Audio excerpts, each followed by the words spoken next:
Well, the good news for Neil Ma and the players in the studio and us in the studio is we already have our Alienware, so we don't have to go get one right now, but you should definitely go get one right now. If you go over to smitegame.com/Alienware and use code AWSMITE09, you too can get your hands on some of the best gear out there that our players get to play at, not only in the studio, but at the comfort of their own home as well. Thank you so much to Alienware for coming back in Season 9 of the Smite Pro League and still continuing to provide top-of-the-line gear for all of us here in the studio, for all of our players, and for the fans at home. So make sure that you guys check out Alienware and get your hands on some of that as well. It's J-Mac. I've got Gormizer joining me on the desk as we jump into our second set of the day here in week number 4. Atlantis Leviathans, Jade Dragons. Should be a very fun matchup. Jade Dragons took their loss early on in the year, or early on in the phase, not worrying so much about their undefeated streak.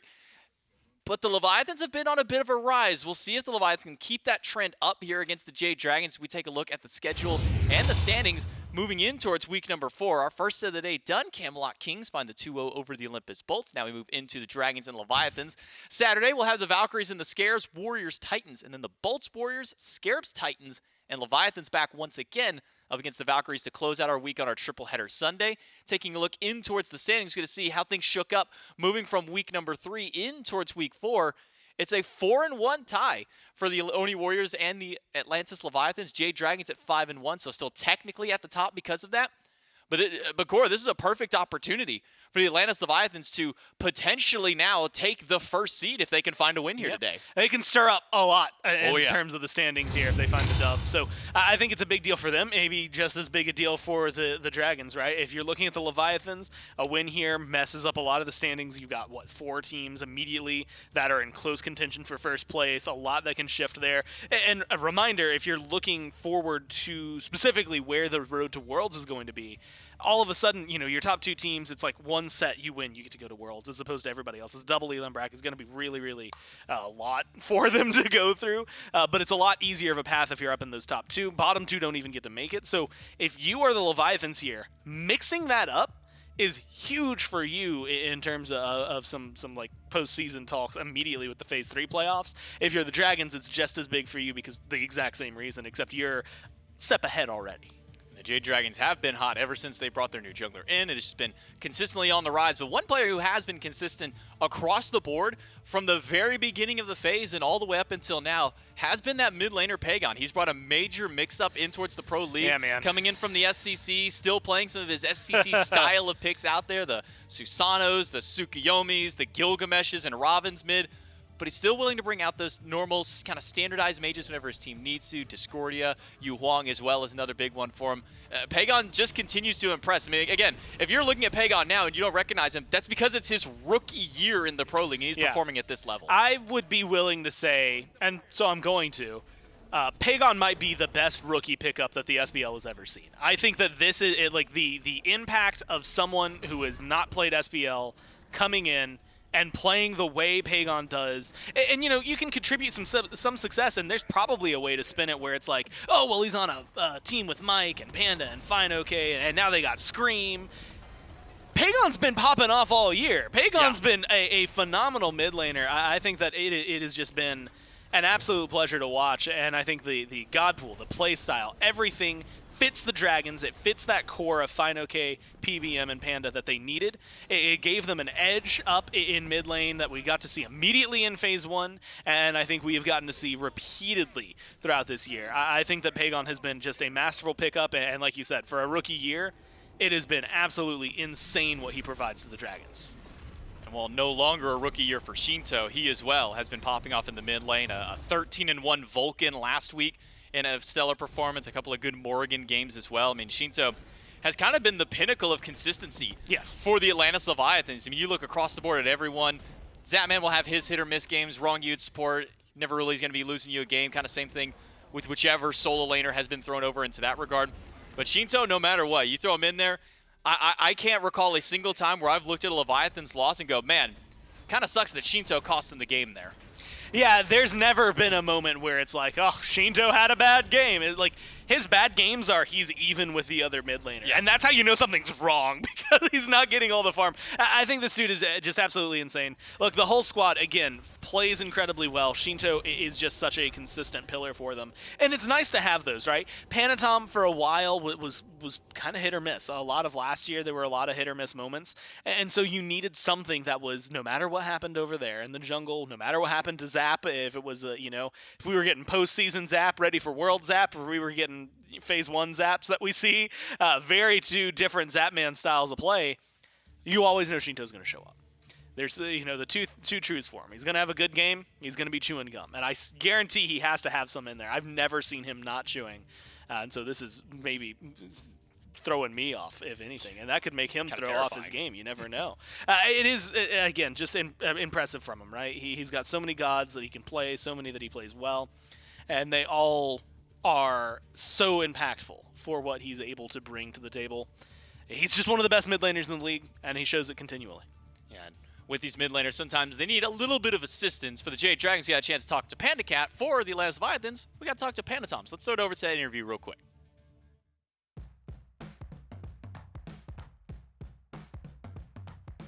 What did I learn from the past week?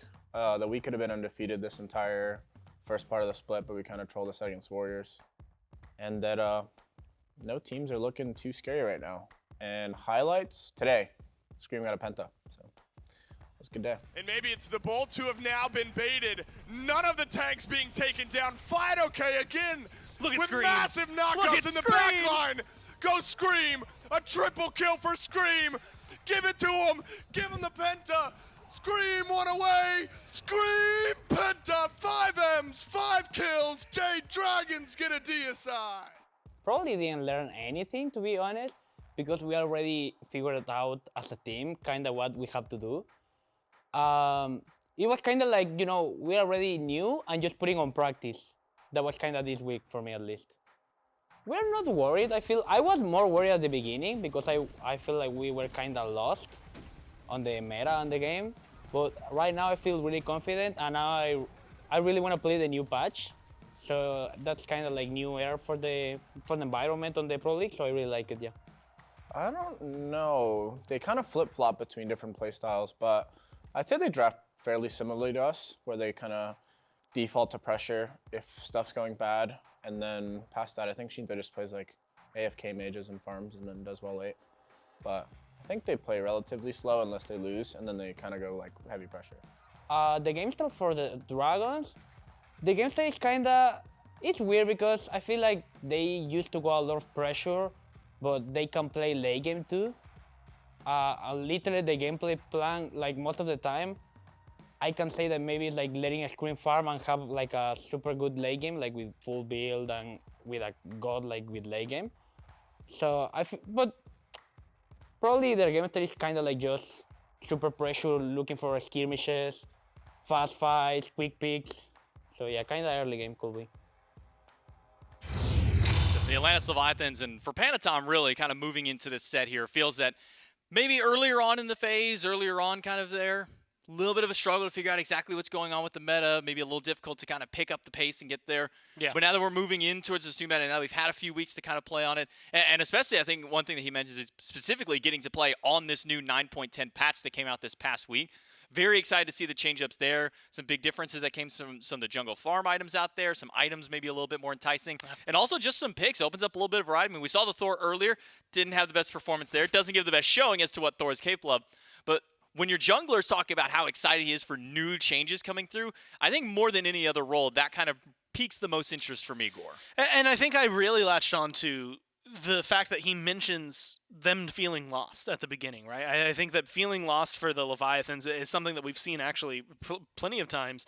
When the meta shifts, they've not necessarily been the ones that are the meta definers. They aren't going to be the ones that are kicking off something new and kind of really inspiring the rest of the league. What they're going to do is see 2, now 3, 4 weeks later what everyone else is doing, and then they're just going to play it better than them, right? They are going to be able to adapt to what it is a little after the fact, right? A slower adaptation, but then they're going to play it stronger. And like you said, if Panatom's excited for this patch, if they're feeling a little more solid after a couple weeks of play with more of the god shifts, then all of a sudden I think we're shifting into a very good position for the Leviathans to start looking great. We'll see what the Atlantis Leviathans bring out for picks and bans of game number 1 between the Leviathans and the Jade Dragons. And the Levi's in that first pick. There's a lot of interest to come through. Vulcan has been a priority pick as far as the mid lane is concerned. We've also seen, just from that last set, in the Camelot Kings, what AMC can still do in the mid lane.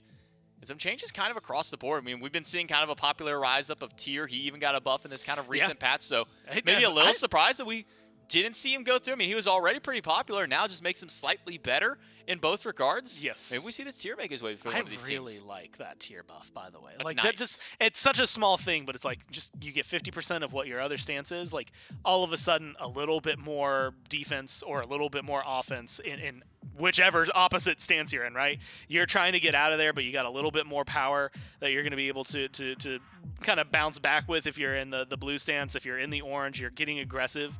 You're a little tankier overall. And while it's not going to be like crazy tanky, game-changing, it is still like good for him, right? And it does give him a little more wiggle room, I think, in both stances that he wouldn't have had otherwise. And I have personally always really liked Haddix's. Well, I like Haddix's everything. I think if him and Finoke are some of the two solo laners that 9 times out of 10, maybe even higher than that, it might be like 99 out of 100, they're going to pick something in solo, and it's just going to be a fun thing to watch, even in a loss, because you know that they're going to be finding success in their own lane. I think Haddix versus Finoke just as a lane matchup, especially for these first few minutes, is going to be a treat.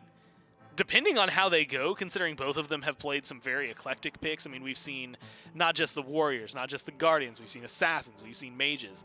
If either of them go off kilter even slightly, I think that it's going to be fun to keep an eye over there, because I feel like the kill potential jumps up. Like they will absolutely try to, not like ego each other, but maybe ego each other, right? Get the other kill, take the other guy down. I think it'd be a big deal. Well, a quick roundup of the bans. Hades, Pele, and Ymir for the Atlantis Leviathans. Jade Dragons ban the Morrigan, Naja, and Yamoja, and that leaves a dodgy first pick, who has become one of the top bans across the league. Against specific teams, it's definitely 100% banned. I think anytime that the Bolts are playing or the Warriors are playing, that god is auto-banned against any one of them. So the fact that it makes it over for Panatom on the Leviathans, a great start.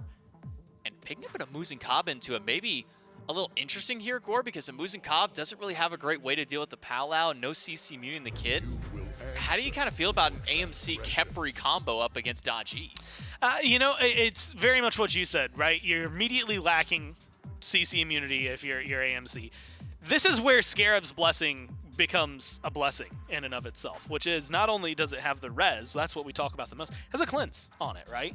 And so there is something to be said that maybe there's an ult for ult, save the beads for the AMC.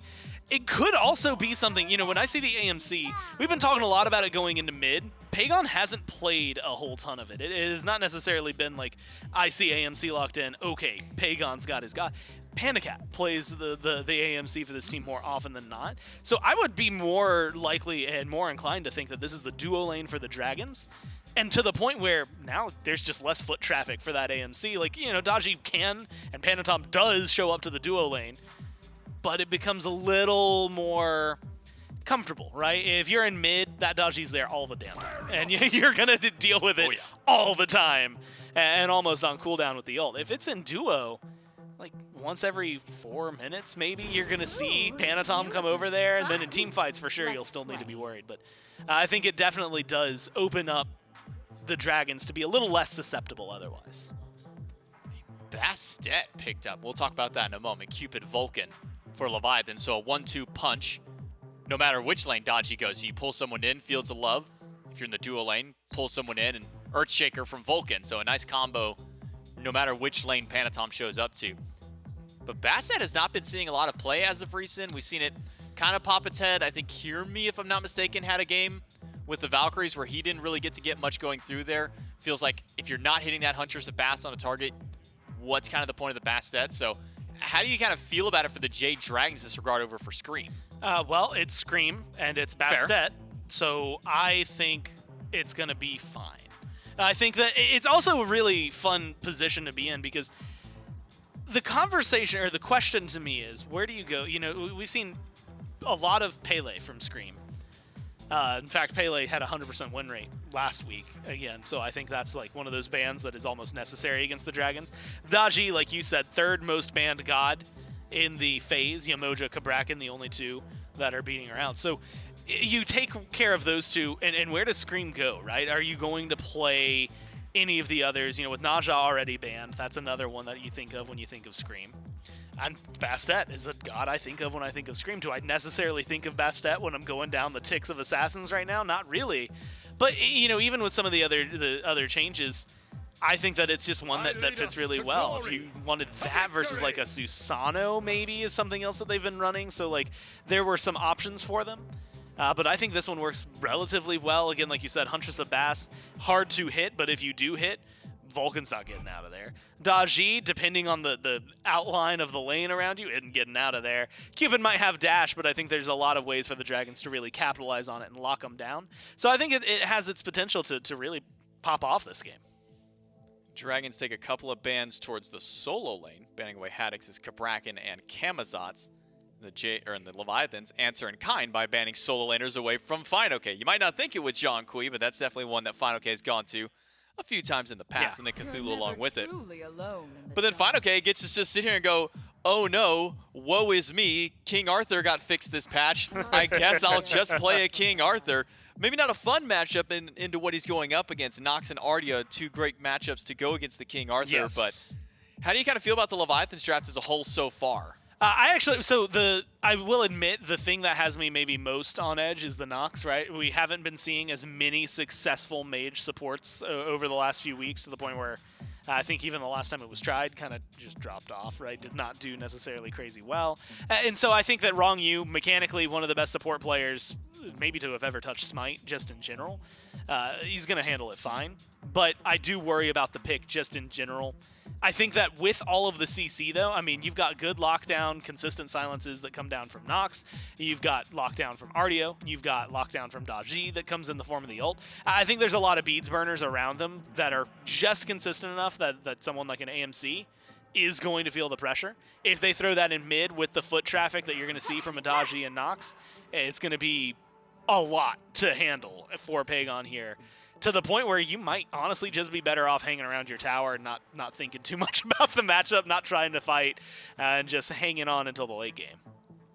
Artemis, the final pick for the Jade Dragons, and I don't really see this as a Pagon pick here, so this one definitely going over to Panda Cat AMC in the mid lane for Pagon.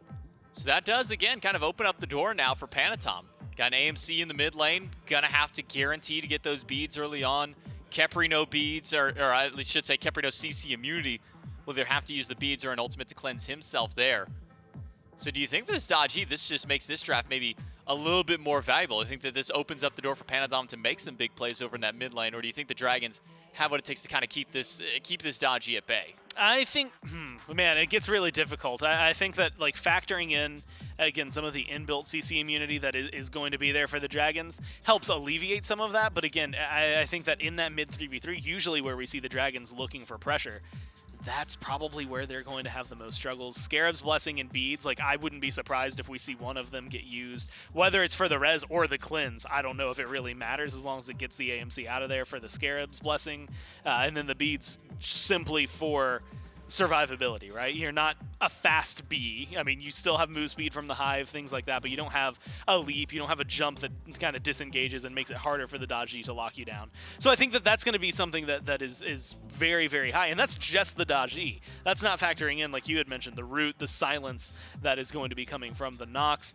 and then just the sheer amount of backup damage they have from a Vulcan. Even early on, Backfire does pretty good damage, the Meatball does pretty good damage, so I think the 3v3 I like for the Leviathans, the kind of core. The only issue I have is scaling into the late game. I think that even though the Nox, the silence there, the cripple field as well from the Ardio are great against the King Arthur, I think that the Nox is going to be a little easier to handle. You've got a lot of prot shred, a lot of capability with Double Hunter to just kill the Nox outright and not have to worry too much about it. That opens the field for FineOK to move forward. And while Ardio has been the counter matchup for the King Arthur, we've definitely seen that handled in the one-on-one. So once they get rid of the Nox, I think that the Dragons will have a much more open playing field if they can make sure they're not too far behind when it gets to those late game team fights.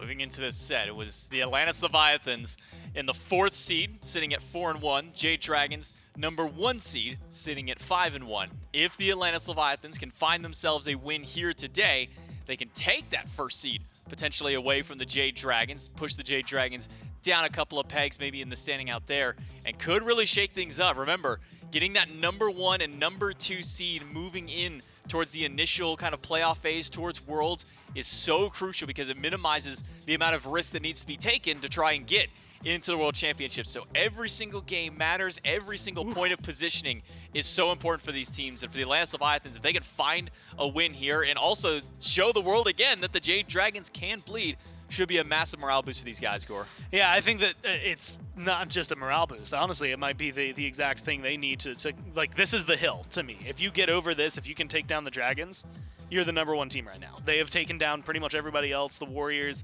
were able to beat them, but then with some of the other wins that the Dragons have, I think that they are currently the strongest.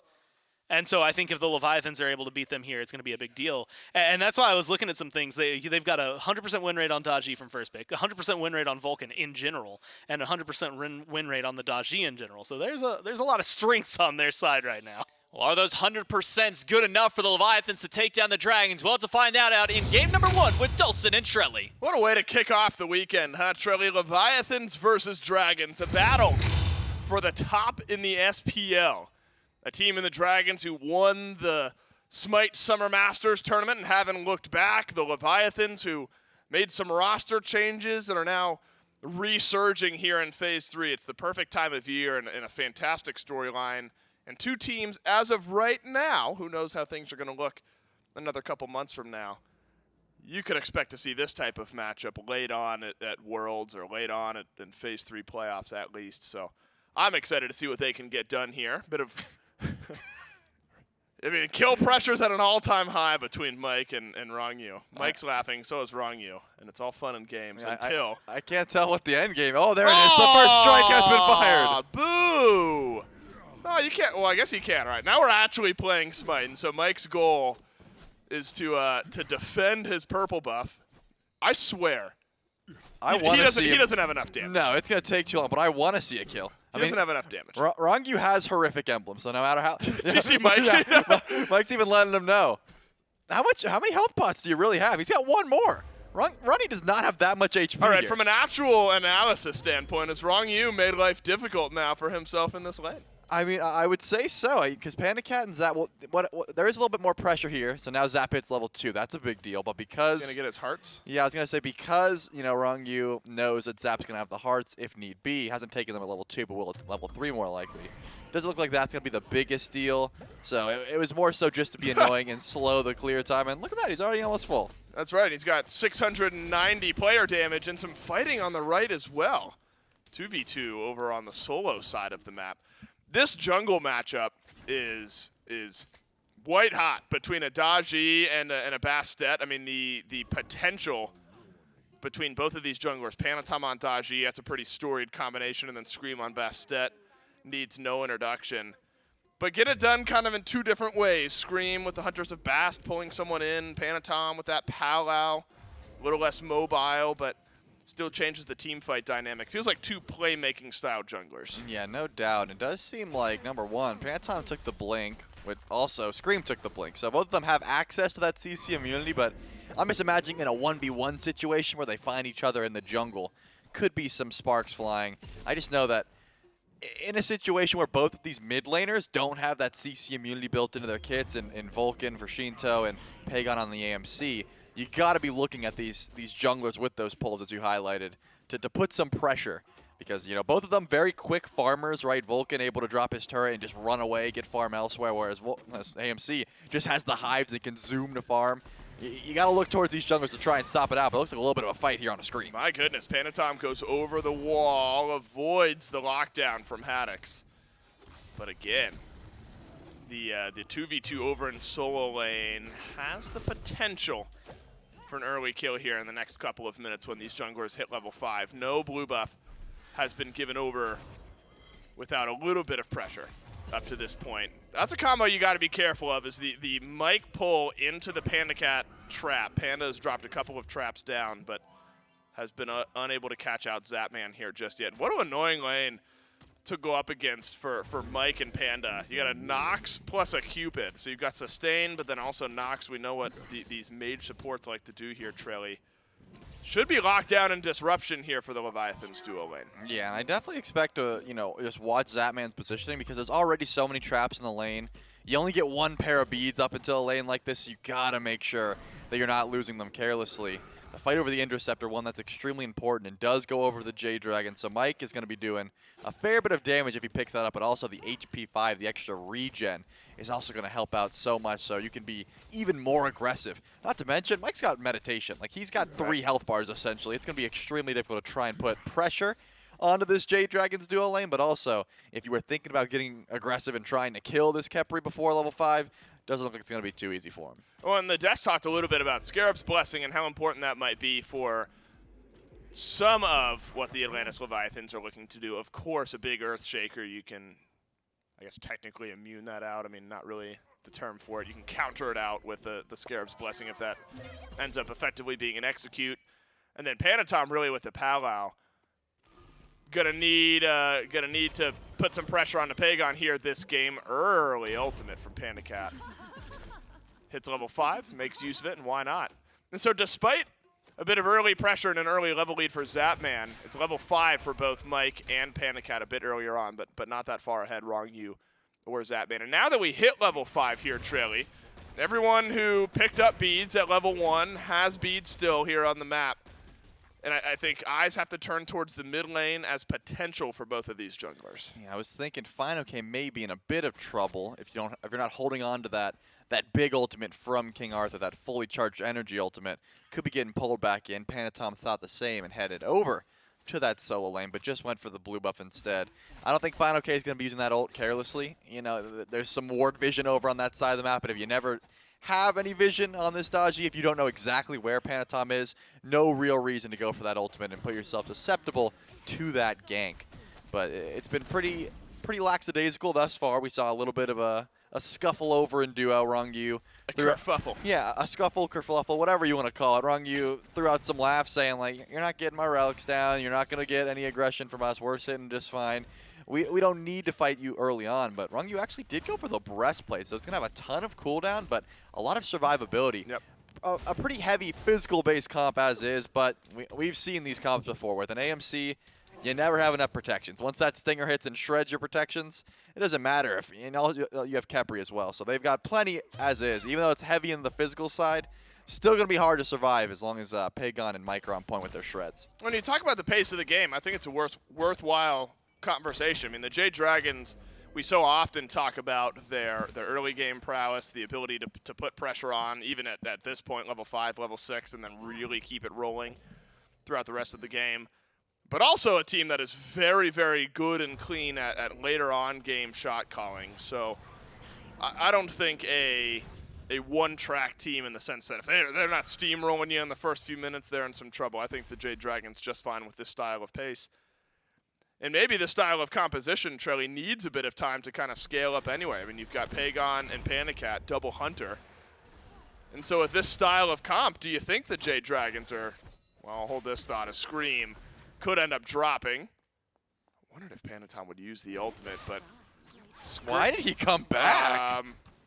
Okay, I looked away, assuming it was done, and it was not. That's first blood to the Leviathans and a pullback in onto Pagon, and Panatom is just going to scurry away. The route from Mike was good. Now the rest of the Leviathans close by. But it is an eyebrow-raising first blood over to Panatom and the Atlantis Leviathans. I mean, Scream, I can see the thought process, right? Like, okay, he used all of his abilities. Mike's on the way. I'll have a Khepri. Maybe I can force out something. But before you can even have that thought, Panatom said, like, I'm just going to auto-attack, cancel once, kill you. And unfortunately, Scream was not able to get anything off. So that's a great start here for the Leviathans. They're still a little bit behind, so that first blood goal didn't really close, put them in the lead, I'll say. But right. It was just, superior farming, some quick farming, we'll call it, from the Jade Dragons thus far. But still, getting Panatom off to a great start on the Dodgy, definitely important. Scream trying to answer back with a kill on a Sheento, gets the beads, and he's gone. That is big damage. One more auto attack gets it for Scream, and now both junglers have made their impact. And that's where we thought we might see some of the pressure, was over towards mid lane. You got an AMC, you got a Vulcan, and you have two of the high CC jungle gods and their ability to pull back in. And now it's Mike under a bit of pressure from Zapman and Rongyu. Holds onto the Scarab's Blessing, but loses 80% of his health bar in the meantime. And so now maybe return pressure, Trelly, the name of the game for the Jade Dragons and Scream, really. No beads on Sheento for the next couple of minutes. Maybe one more opportunity to open things up over in mid. And Sheento recognized that immediately while he was dead, decided to go into the breastplate, tier 2 breastplate. So Book of Thoth into that breastplate, going to help out, trying to survive some of the aggression from not only Pagon in lane, but Scream on this Bastet. Gonna have to hold on to those beats next time, but it's gonna be quite some time before they come up, so probably watching the positioning. And you can see already the Leviathans know they've got burst, they know they've got burn. There's not a Jade Dragon in sight. This is gonna be a free 9-minute Gold Fury going over the Leviathans. Yeah, my goodness, this builds up the gold lead quite nicely. Turret, Earthshaker, all of it really equalizes things more than really forces the Leviathans in the lead, and also denies the Jade Dragons that early objective. The Leviathans, a team that have been able to get active early, but also compete with some of those early objectives, even outside of just kill pressure. And so I honestly not really surprised to see this nice clean grouping from them and forcing it down when the Jade Dragons did have to go back. Scream's gonna keep up the pressure though, invades the blue buff, and it looks like drops it. And fine, okay, will head on over and pick it on up. So those are the small things that Scream gets done. It's not always the pentakills. It's the little invades, finding some pressure on this Bastet, stealing away some golden experience from Haddix. And when it's fine okay on King Arthur, anything you can do to up the impact. I mean, there's already going to be high impact anyway, but up that impact is a great place to funnel some pressure. Yeah, I mean, the King Arthur is always going to be able to run through your team late game, but I think the composition that the Leviathans have deals with it pretty well. Just because of the, the silence from Rongyu, you got the cripple from Haddix, as well as Pantom is going to make sure that you're either grabbing beads, or if you have Blink, you're going to make sure to hold on to that big energy ultimate. So Fine OK definitely wants to get ahead early, and I think Scream playing into that quite well as the game goes on. But it looks like Pantom is hovering over on the left lane, trying to figure out if Panda Cat is going to step up too far. Has beads and Tusky available. That Caledonian Boar is going to get you out from the Palau more often than not, unless Zapman's there to help out with some damage. So smart call to look over to duo lane, but I don't think Panda Cat's going to be catching out anytime soon. Because the Gold Fury's down, Pyromancer is still up. Wouldn't be surprised if we saw some aggression over on the right side of the map, but it still looks like duo lane. It's the place to be. Pantom has not left, and here comes Scream and Pagon. They might want to try and fight this. Yeah, they're considering it. Pagon will channel and complete the back. Pantom was here as well. Well, it's going to be hard to kill off a Scarab's Blessing target, and I think that's going to be a fun trend to follow as this game goes on, where the Leviathans might have this insta-burst, the initiation with Pantom, with Sheento, even with Rongyu, because we haven't seen much from the Nox support yet. But they seem like they have a pretty good team fight here, Charlie, the Leviathans. And so maybe the second wind of Mike saving a target and then getting back into it so important. But are you worried about the single target presence of the Leviathans, or do you think enough of their initiation can kind of spread out? Their AoE is good enough that maybe limits the effectiveness of this Scarab's Blessing.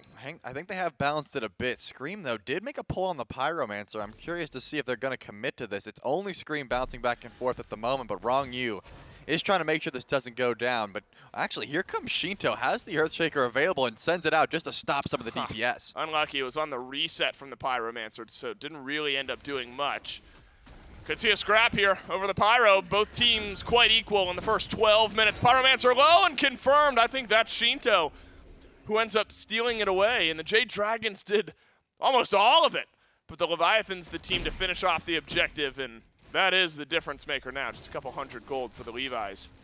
And so a pacing of a game like this here, Trilly, where experience is the main difference, just about 1,000 or so, and haven't seen this high-octane, in-your-face style of play from the Dragons.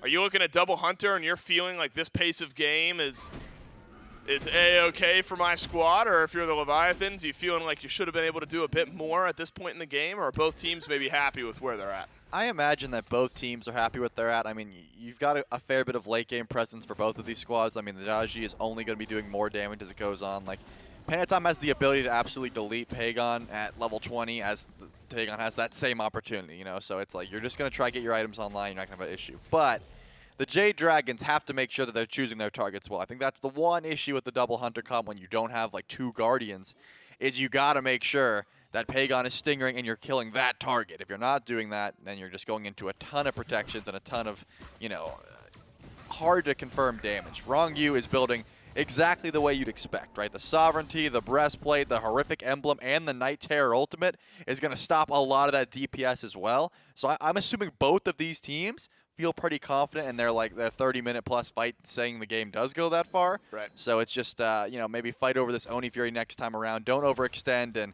keep pushing on until you can get to that point. Well, at this point we are barreling towards a 30-minute game. That said, I think both of these teams very good at the sudden switch flip, where you know you're somewhat even.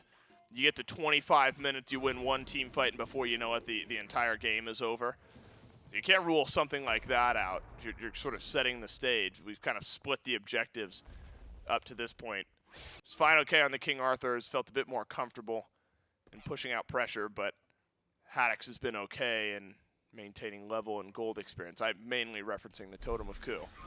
The pace of game, where you're referencing the coup counter, that's a slow game, Charlie. Yep. Look at that, a minute left on the Totem of Coup. I can't wait to see who I gets can't the wait to see. MP5 next. That's right. I want to see who gets it next. No, Final K, been in control of that on this side of the map. Haddix built up Lotus Crown now, so added team benefit when some of that healing ends up getting spread. So that could help out the Leviathans. Then anti-heal maybe becomes the name of some of the conversation here, Trelly. Don't see Of which they have none. much of it picked up. Could see something like a Brawlers next for Pagon and Scream. It maybe should be a priority when you're going against someone with decent little chunk healing. Every little bit of anti-heal helps. Yeah, it certainly could start to add up. And finally we're seeing a little bit of, you know, just looking at the Oni Fury. Considering both solo laners have the access to teleport, it's not available this second, but have it coming up in about a minute or so. Wouldn't be surprised if we saw an upgraded teleport, right, as like an item buffs, and then just teleporting over towards this Oni Fury. We've seen how quickly the Leviathans are able to pull it, right? I mean, you have the turret from Sheento, you have the Great Burst ultimate. The Jade Dragons got to make sure they have their vision up. I think lots of wards surrounding this left side of the map for a reason. Because the gold is so tight, because it's such a close game, you got to make sure that there's no one sneaking any objectives around you at this point, because Oni Fury would open up a lot of doors. At the very least, just splitting up the map even more so. But Haddix is just going to take the long walk back because that teleport is not available yet. It'll be up before Final Case, though, and that is something that I'm assuming the Leviathans could play into if they wanted to. They've already shown they like pulling the objectives quickly if they can. Trying to grab a relic down. Just the smallest overexertion right now could be enough to force a pull, and it looks like I can feel it, Trelly. They're trying to get it. It's finally building up. Here it is. That's what we've been waiting for. It's going to happen. We've been 1-1 for 15 minutes. And the teams now grouped. The Oni Fury being shredded. The double Hunter composition too strong from the Jade Dragons. Now there's a fight after the fact. A chain good onto a couple. And 2 pulled in, but nobody's there for follow-up. Final K has separated out the fight on the right. And Rongyu unable to finish off any kills. That Earthshaker, massive from Sheento, but just not far enough in the build to make a massive difference. A big swing now. Massive even.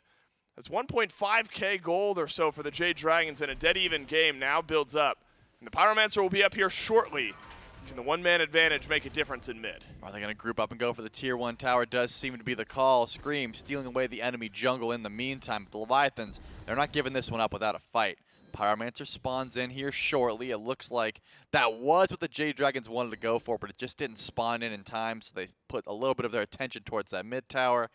And now it's just going to be all for naught. But the Oni minions are barreling through. That's something that Zapman's going to have to take care of over and left. Should be dealt with relatively easily in mid and right, but already Haddix wants to make a pull onto this Pyromancer. I was going to say, Pagon and PBM, they're well aware this is going on, and now maybe they can just go pick it up at this point. It looks like Pantom's trying to back. We already know how fast the Jade Dragons can do these objectives. I mean, that Oni Fury was gone before the Leviathans could even step up. This Pyromancer, even with just Scream and Pagon, suffers a similar fate. And this was maybe the threat, where if the game is somewhat even, sort of slows down, and the Leviathans are not ready to immediately initiate, this double Hunter composition for the Jade Dragons just controls these mid-game objectives so well. Now you get Kin Size for Panda Cat, Brawler's Beat Stick for Pagon. Haven't seen Scream go back and buy here in a little bit of time, so I imagine 2,500 gold in hand. Full Titan's Bane? would-be brawlers, but no, There it full-on is. Titan's Bane from Scream. These big power spikes for the Jade Dragons starting to catch up. I mean, there's no more objectives to fight over at this point, so probably back to Farmville they go. Sheento did finish the Soul Reaver, though. That's going to be a huge power spike. And Haddix actually opted to go into the Witchblade, so trying to deal with the double ADC composition. This is something I expected from Wrong Yu. Still could possibly pick it up. Not like the anti-attack speed is going to stack, but I think as long as your supports are spread out, or I guess tanks in this sense are spread out, you're still going to get value from that Witchblade. But again, because there's no objectives up, I'm just keeping my eyes on the ADCs. Whenever Zapman and Pandacat decide to leave that lane, that's when we're going to see a brawl. Zapman is still clearly in left, but Pandacat has decided to group up with the Trebuchet in mid, so trying to go for that tier 1. What happens when one of them leaves lane? Then Zapman's forced to follow. Here he There comes. you He go. had to back him. He's like, really? He's there? I thought we were just going to farm to 20. It would have been so Yeah, much sad. more fun. Yeah, well, the waves largely equal over on left. Tier 1 tower goes down. Trebuchet should be dealt with by the Leviathans here somewhat quickly. Odibo from Zapman adds a little extra value as well. And Pandacat already has the tier 2 Odibo. So watch out for some of those blinks. Those are the small things you don't always notice, but an Odibo proc canceling out the blink of Panatom or Scream on their way in could make life difficult as far as initiation goes. Now the Jade Dragons immediately burned that Oni Fury a minute ago. Maybe the type of burn that you can't leave him alone with the Fire Giant for too long here, Trell. You got to imagine that at this point in the game and this point in the builds, these hunters could make quick work of the FG if the Leviathans don't keep on their toes. Yeah, if they're left alone with it, it would certainly go down quickly, and I think that's why a lot of pressure is put on the right side of the map. Zapman's not going to be able to free farm his way, but Pandacat has went back over to left, so trying to get just a little bit of an edge. This is usually what we do see, right? Like sit back in lane, wait till level 20. Once you hit level 20, then you can rotate out. Then we can look for some farm. Unfortunate for Panatom has fallen pretty far behind XP-wise. I mean, a level 15 Daji trying to get aggressive onto a level 18 AMC and level 18 Artemis. Yeah. It's not easy to do, so Panatom needs to find, at least some levels. The build is just fine. I mean, you got your Jotun's Wrath, your Hydras, and then the Titan's Bane, so you got plenty of damage. That's not the issue. It's just Daji really does have to commit her body with that Trickster Spear to get in, and once she's in, it's pretty easy to blow out before she even gets onto the Pala when you're this far behind. About 1,000 gold behind is Panatom, and 2 levels as well, and so a decent little lead built up for Scream. But haven't seen that Titan's Bane go to use for either of these 2 junglers yet. Charged Morning Star. Fantastic small little pickup here for Panatom. And with 30 seconds remaining on the Gold Fury, I start to look towards ward coverage. Jade Dragons have the back side, right, maybe the front side of the Leviathan's jungle warded up quite nicely here. And with the team that already has a lot of burn built in, Primal Fury will make those future Fire Giants just that much easier. But there's sort of a half commit from the Leviathans on the last Oni Fury. Panatom went in, Rangyu was a bit caught out, and that's effectively all we ended up seeing around that objective. I don't know if you're selling out trying to defend against a Primal Fury here, Trelly, but if you let too many of these go, you start to fall at risk of, where do you draw the line? So at least you're over on this side of the map, but again, look how just fast this goes, and there's no pushback from the Leviathans. Got to be careful how much you're giving the Jade Dragons here. The gold could quickly get out of control, and it's built up to 4,000 with only a 1-kill differential. Yeah, I definitely have to agree, and Pandacat is heading exactly for that Fire Giant, so it looks like the Jade Dragons trying to get proactive with the lead they've built up from themselves. Immediately going for the pull. Sheento, that Earthbreaker's on the map, and it looks like going in for this Fire Giant, but they're not going for the kill anymore. They're looking for the fight. Man, the Fire Giant went down to half HP almost as it started. And the Jade Dragons are able to drop it, juggle it back up. Now watch, if they turn their DPS towards this objective again, it was going to melt so quickly. You're checking the response time of the Leviathans. But Scream could be the initiation threat. Rangyu could be as well. Rangyu also could get initiated on, but has forced the Jade Dragons in a bit of a group. Fine-OK connects with his ultimate onto Haddix. Now Scream has separated out this fight. He's alone in the back line. Palau up from Panatom. And the AoE damage, it's good from the Leviathans. The pull in, fantastic from Panatom, but Fine-OK suddenly, with some wind in his sails, will chase down the Leviathans. Rangyu remains safe aside his teammate. Nothing. And out goes the Nox, out goes Mike, held onto the Scarab's Blessing. It is a wasteland of relics. but all 10 players remain. Yeah, I mean, pretty much everything but teleports have been used. At least Panatom got to hold on to the beads, and Zapman pretty much goes untouched in that fight, has both relics available, able to sustain a little bit and actually going to start some DPS onto the Fire Giant while the rest of the Dragons are trying to fumble and get back in time for this. Earthshaker isn't available quite yet, but it's coming back off cooldown soon. Yep. I imagine Leviathans are also looking to get aggressive. Uh-oh, fine, okay. This would be a costly death, but no!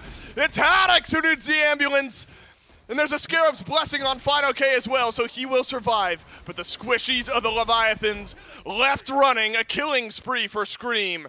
And all 5 members of the Dragons remain, and they'll turn their eyes to the FG. Rongyu has ultimate. That's pretty much the only opportunity to try and get involved in this fight, but Zapman is frontlining at this point. No. Fine OK with the wraparound, trying to do some damage. Fino is teleported back in. The Fire Giant completed by the Dragons, and Fino might just be able to 2v1 this backline. Panatom off the Palau will scurry away, and it's Rongyu left alone. Might be a late kill onto the Nox here, and now the biggest advantage so far, Jade Dragons drop a few kills and get all 5 with the FG buff. Yeah, now it's time to grab some tier 2 towers in the process. Because those respawn times are so staggered, we might see an attempt at the right side bird. 10 seconds for Sheento, 27 without Rongyu. I don't imagine the Leviathans are going to put up any sort of defense for this Phoenix. But the way Mike is posturing, they're going for the end here. They might. Okay, I was going to say, that would be so could. risky. They could. 50, yeah, but that's the Jade Dragons. That's what I'm talking about. They win one big fight, and suddenly the game is over. But you've got so much time left on this Fire Giant. Plenty of gold to go back and spend. You knock down some towers, some Phoenixes, 3,000. That's a full item for Panda Cat, whatever you like. You're going to upgrade your starter item and maybe get a little something extra off the top, and then Scream as well. And so the Jade Dragons, Trill, if you kind of look at the entire game, almost lull the Leviathans into sleep, into a sense of security, get all of the neutral objectives, and then go into that Fire Giant fight up like 4,000 gold. It's like this methodical pace of play where the Levi's just never found an opportunity to fight back. They didn't like any of their chances around the neutral objectives. Yeah, it was a bit of a battle of the solo laners there, where Haddix was trying to kill, Fine OK. Fine OK was trying to put Haddix out of position. And then once the Scarab's Blessing came through onto Fine OK, it became clear that Haddix was going to be the first casualty of that battle. And after that, the Jade Dragons were able to pretty cleanly split up that fight. And I got to give props over to Scream for landing the Hunter Sebast onto Sheento, but more specifically, Fine OK was able to split up the carries so well. This King Arthur has just been extremely annoying in the backline, as we'd expect from Fine OK. Plays this character a lot for a reason. He knows how to pilot him, but 2 more tier 2 towers left standing, 1 in left, and that's going to be falling down, and then 1 more in mid. The Leviathans, they're not posed to defend this at the moment. There's 3 over and right trying to grab some extra farm. They're worried about their Phoenixes, They're not in a position where they can defend these towers anymore, but with double ADC at this left side Phoenix, it's going to go down pretty quickly. It seems, though, that the Jade Dragons want to wait until those fire minions start to push up. They're not going to put themselves out of position just yet until someone has to go over and defend over by right. No, you're going to have to wait a few waves until those fire minions get in here. You only got a minute and a half left on that Fire Giant buff. The Jade Dragon, not a team to rest back. If the Dragons sense a small opening here, they might just try to force this thing down. Little bit of damage connects onto the Phoenix. Now push back. And it's a great pull in onto Rongyu, and Panda Cat the one who finishes off the kill, and it's all set up by Scream. Now Tusky ripping through the Leviathan's composition. And watch out, the Jade Dragons with just a sense of blood in the water will always look for more, but now it's the left side Phoenix down, and again, the methodical nature of this game continues for the Dragons. Get the Fire Giant, go to right, go back, go to left, get a kill. Now you head mid. Not rolling the dice on any of these fights. Yeah, if Sheento dies there, I think that could have been a possible end call. Did get both relics, but Fine OK's ult unfortunately clipped the turret and didn't quite take him up. Now that double ADC composition has 1 more Phoenix to go before they can look at the throne room, and this one looks like it's going to go down without a fight. Defend the Titan, but this mid Phoenix, I don't know if the Leviathan can do that. No, they're going to stand close by, but won't lay their lives on the line. Looks like 1 more opportunity for the Leviathans to fight back in. The Fire Giant will fall off in 5 or so seconds. The Jade Dragons will get an Oni Fury, so they're going to have 3 waves of Oni Fire minions and maybe an extra kill Onto Zapman. No pull onto Zap, but there's the kill. Earthshaker deletes Scream, and now it's Panatom over the back wall. Palau goes up. Panda Cat gets the Scarab's blessing while FinoK controls 3. The King Arthur is a mountain, and 3 Leviathans can't seem to cross it. Panatom left on the other side. And the trap has been switched, but here's Tusky and here's Panda Cat. Sheento and Rongyu nearly get turned on. We can take a deep breath. You're trading Scream for Zapman on the fadeaway. Maybe an Oni Fury, 3 Oni Fire Waves. Make it 2. The right side Phoenix response. Phantom's playing a dangerous game here. Looks like was trying to run away and steal away as much farm as possible. The Jade Dragons will be able to grab that Oni Fury. And hey, bright side for Leviathans and their fans. That right side Phoenix spawned during all of this, so at least they've got one bird up for the time being. But we're coming up on Fire Giant spawning back in here. It actually just touched down, and I don't imagine you're stalling this one out for the EFG. You definitely have time to do so. So actually, if the Jade Dragons want to, they could just play zone duty for a bit until that Fire Giant touches over to the enhanced version. That'd be about a minute of stalling, and I think they're probably willing to do that. But maybe they're feeling so confident because that gold lead, well over 10K at this point. It's still 12,000 gold in their favor. Maybe they think they don't even need it. Looks like FinoK will go back to base, though, in the meantime. And judging by their positioning, they're going to pick up some more. Yeah, they're definitely waiting this one out, right? Panda Cat going back to base. Yeah, at this point, you're 20 seconds away. They want the enhanced Fire Giant. Get some vision down. Make sure that there's no Leviathans hiding in the jungle ready to steal it. And then at that point, like your 2 carries could pretty much solo the Titan. I think the Jade Dragons KDAs really tell you the story of what's happened here this game, where FinoK's only missed out on 3. Everyone else has participated in 6 or 7 of the 7 kills. I mean, it's been a lot of team fighting from the Jade Dragons, and early pick here or there. Remember, this game was 2-1 in favor of the Jade Dragons for a little while. All the objectives went in their favor. It's an individual pick a couple of times. And then it's all been team play from the Dragons. Slower than their normal pace, but just as convincing as it normally is. Enhanced Fire Giant worked down. Can Sheento send some damage towards the FG? Remember, you have steal potential. If you're this Vulcan, that's actually pretty impactful. Pagon has sent out the Stinger, will not be able to get back and pick it up, but the Fire Giant will go low, and the Fire Giant will get confirmed just too late there by Sheento, who will send out a bit of damage. Fields of Love down from Zapman, and it looks like that'll be enough to save his support. Yeah, a lot of ultimates used in the process, but it looks like the Leviathans are going back to the base to try and defend Titan.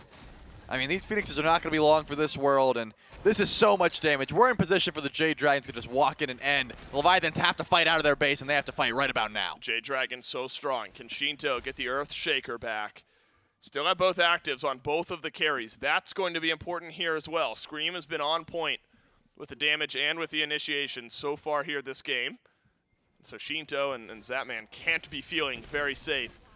And there's a 4-2-3 Bastet left on the map. Haddix been chunked down a couple of times. Pagon so close to having that Stinger back as well. And without much pushback, the Jade Dragons should get all 3 Phoenixes down. This is a jungle 1v1. That's good damage out of Panatom. Forces the beads off of FinoK. But down goes Panatom off the Palau. Rongyu dashes out as a root from Mike has connected. Mike has been a nuisance on this Khepri all game long. Mid lane Phoenix falls once again. Pagon destroys Zapman and all 5 Dragons. Dogpile on the Titan.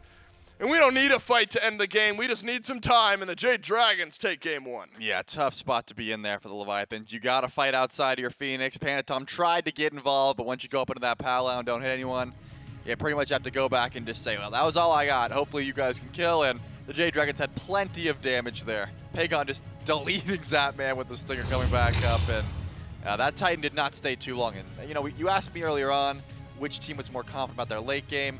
Leviathans, I'm sure, would have loved to get to this point even, but that far behind, I mean, the Jade Dragons just take that for free. I mean, you think about the Pyromancers, the Oni Furies, the individual fights here and there, early towers, early camps. You know, we go into what, 15, 16, 17 minutes, like 2-1 in kills for the Jade Dragons, but eventually they're like 4,000 or 5,000 gold ahead, purely based on map pressure. And the Jade Dragons able to catapult that into a win here in game number 1. Have no fear, Leviathans fans. A chance for a bounce back in game 2. More Dragons versus Leviathans right after this break.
Welcome back to the SMITE Pro League. Game number 1 between the Jade Dragons and the Leviathans goes over to the Jade Dragons. A back-and-forth battle throughout the early game, but once we start getting to some of these late-game team fights, we start getting to some of these big objectives, the Jade Dragons able to find some of those team fights through. And Gore, it really felt like every time that we look up to the Atlantis Leviathans, every time that we see Panatom up on that Pal-Lao past the 15-20 minute mark, he's got a couple of people chain. One or two of them will break out. But whoever he ends up pulling in, there's just no follow-up on them. Yep. And the Dragons are able to slip through the cracks every single time. And then a final push over on the left side to kind of end this game out. I think there were a lot of things the Dragons had that probably should have been punished more than they did, right? The King Arthur into a comp like that should have had a lot more trouble. I think the Amus and Cobb into a comp like that should have had a lot more trouble. I think it just goes to show, one, the pressure that Scream can mount early on, because that first kill the Leviathans got that was there when Scream picked up their first kill for the Dragons. Was the last kill they got for a long time in this game. And then it resulted in fights around objectives like this. Very good early game potential and pressure from the Dragons. I think, 2-1 on the Furies going in towards that kind of 20-minute mark when the Fire Giant fight ends up happening. They had success all around when it came down to just macro play around the map. And then you come into little moments like this. And unfortunately for the Leviathans, there was only so much they could do with the kind of power lead the Dragons had, right? And specifically looking at these kinds of fights. Because even if you delete Scream in a moment like that, where it's a great play from Sheento, they didn't really get rid of the problem, right? The problem is, that especially at this point, is the Dragons are so far ahead of you. You're scrambling for catch-up. I think that there's a lot of moments where even if you look at the KDAs, like, it wasn't inherently bad by anybody on the Leviathans. It just didn't line up the way I think they wanted to, or maybe even needed to, for this to be a successful game for them. I think that the Dragons got away with a lot of stuff they probably shouldn't have. And once they got away with it the first time, the second time it was easier because they were ahead. The third time it was even easier because they were even further ahead. And then the fourth time, they had a Fire Giant, so of course they were going to get away with it. We know it's bad. We look back at one of those replays, and Sheento found like 3 or 4 people with an Earthshaker, and his team still ended up losing the team fight afterwards. And that's how you know it's starting to go a little bit bad. And I want to reference a point. Now, I was scrolling through Twitter. I came across it. It was one of Benny Q's tweets that he put out. And you look at the composition that was there. You have a Nox, you have a Cupid, you have a Dodgy, you have an Artio. And you look at that and going, nobody should ever be able to live through any of that. That is an immense amount of CC, the amount of lockdown. Especially somebody like a King Arthur who one cripple takes away half of his kit. Yep. And 4 players on the Dragons go undying throughout the entirety of that game. Speaks volumes to the team itself as the Jade Dragons, their communication throughout, and their ability to kind of remove themselves from a lot of these major obstacles. As Silence gets dropped down, everybody separates. Fields of Love goes through. I mean, how many did we see aside from the one right around the Gold Fury that actually had any kind of real impactful follow-up immediately afterwards onto there? We'll have to see if maybe the Leviathans play on field can boost themselves up. But before we can get there, we got to get to the picks and bans for game number 2 between the Jade Dragons and the Atlantis Leviathans. Dragons up 1-0 after a 30-minute squabble in game number 1 with the Leviathans. Into the game, I believe a 15,000 gold lead at the end of it all. Only person to die in game number 1 was Scream twice. I believe Sheento was one of the ones to get that. I think Panatom may have been able to have a kill there as well. But as the bans start out, no surprise, Hades going to be taken away, which kind of tells to me that Hades definitely still a strong god to solo lane. Can't say that Hades is not a strong god. There's a reason he's being banned. But kind of tells me that he is not a heavy priority for the Leviathans and for Haddox specifically. Yeah, and honestly, I don't find that too surprising, right? Like, Haddox doesn't necessarily come to my mind. I'm sure he's got a massively mean Hades in there. But why bother? You know, Fine OK likes to play it. You know, Pagon can play it. I think that it's a good, like, twofold hit on the other side. And specifically because Fine OK has really liked that matchup. Just limiting that one a little bit makes your life a little easier overall. The thing I'm wondering is what they're going to change if you're the Leviathans here, because it was Hades, Pele, Yamoja, and Naja last time. The Ymir was actually banned out by the Leviathan. So 5 of the 6 bans remain the same. And it was just, okay, your first pick, where are you changing your pressure? Are you changing it around the mid lane? Are you changing your pick in the jungle and going for the same 6? We do see a little adjustment here. But I'm wondering if you know, what we see for the rest of this draft needs to be looked at for them, because otherwise, outside of the one that's now been banned, the Dragons had a lot of success everywhere on the map there. And so they could theoretically just run back 4 picks and feel pretty confident about it. So all bands the same aside from an Amusin Cobb that gets slotted in by Leviathans. Yeah, Honestly, a I good like one that. after now 3 games straight of seeing what AMC can do in mid. Finally glad to maybe see that a little bit of respect thrown towards him in the ban column. Dodgy still the first pick for Leviathans. But targeting out Pagon is maybe at least just taking the AMC that was the problem in that one. Don't let him have it a second game in a row to be comfortable. But Pagon's such an interesting character when it comes to his god pool and kind of what he's thinking at that time. Because immediately to me, I see a Dodgy, and I just say, snap block that Yu Huang. I mean, it's a great counter to the Dodgy. We talk about that a lot in the past, 2 CC immunities to deal with it. And it's something that Pagon just does really, really well on. I wouldn't be surprised if Jade Dragons went to it, but instead it'll be Khepri and Bastet once again. So Jade Dragon's going to hold on to at least 2 of their top 3 from last game. It's really interesting, though, because out of all of the games the Dragons have played, they only have 2 Yu Huang games this phase. Like that, you know, obviously we have a lot more than that from prior for Pagon that gives us that history. But it is, I think it's actually more surprising that it's only 2 because it's so good for them most of the time. I think it is just trying to line up maybe alongside the Bastet, in this case, just Scream. And trying to maybe play aggressively. We've seen a lot of wild stuff from the Dragons, so sometimes the honestly half the mage pool gets bumped down the list politely. Just because of Pagon. You could probably pull this out. It'll take you a little while to do so, but I wonder which team has played the most unique picks for a single team. Gotta imagine it's either the Dragons or the Titans. In that regard. Just in general, or this? I can do this year. Well, Pretty quick. yeah, just this year. Just this year. I wonder how many the most unique picks by a single team would be. I'm hedging it towards either the Dragons or the Titans, and maybe I can give you. Oh, you already got it. Well, I'm gonna let it load just to make sure it's as up to date as possible. Okay, gotcha. Well, I will put. Oh no, I haven't been putting phase 3 in my years to date one yet because. Okay, so it'll only be up to phase 2. Okay, so because I'm lazy, I'm just gonna go ahead and out myself. My thought process was I haven't been using my year to date tab in a while. I can't imagine that comes up anytime recently. And then I throw a curveball I could probably at you. be patient on putting, and once phase 3 is halfway done after this week, just dump all of that data in there. So now we can at least wait up until that point there. But Cthulhu Morrigan. Well, now I feel like a fool. Nah, you're fine. You're fine. We'll figure it out. We'll get that. That'll be that could be a fun trivia fact that we can have Rage throw up on the Twitter at some point and get some fun ones there. I can give you an answer before phase 3. Okay. But the most unique picks played by any team. Who is it? With 85 different gods played. Oh wow. On their team. It was the Solar Scarabs. Wow. Was not expecting Scarabs to be that one. With a 32% win rate. Ah, well. Gotta have some push and pull there. Cthulhu Morrigan for the Leviathans, Yu Huang over for the Jade Dragon. So second time now up this phase at least for the mid laner of the Jade Dragons. We already talked about some of the counter matchups there, but how do you kind of feel about Cthulhu Morrigan coming back at least as a combination for the Leviathans? Look, Cthulhu in the Morrigan is, first off, I'll take him as pieces. Haddox on Cthulhu in a team fight, incredibly strong. All right, I mean, you've got a god that is very disruptive, literal monument in the game to have to try and deal with, but has good knockup, decent damage, really good control, good survivability. We have seen some of these Cthulhus lately getting burned down a little quicker, but I think that Haddox is going to be a very big presence.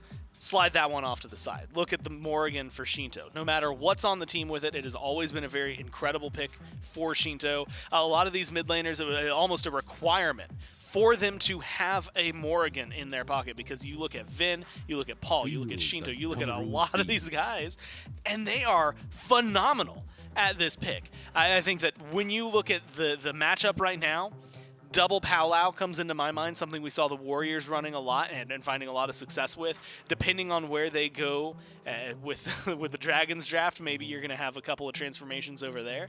But realistically, that's when you bring that Cthulhu back into the conversation. You look at them as a pair.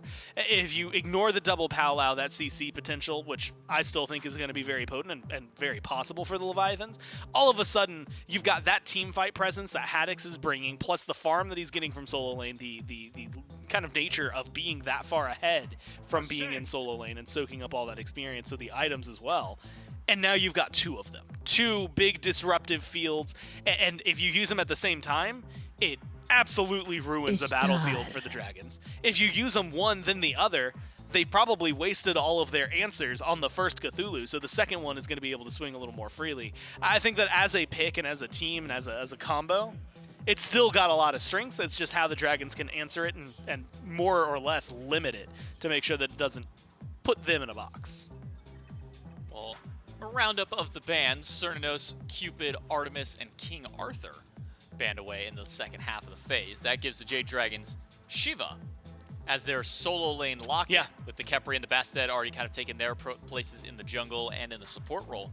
Means that we'll be seeing FineOK pilot this god. A couple of buffs did come to Shiva with this patch. Yes. Got a little bit more movement speed from his Emblazoned Sweep in this the Blitz prot reduction, stance. too. And the prot reduction also increased in the Yeah. Destruction stance.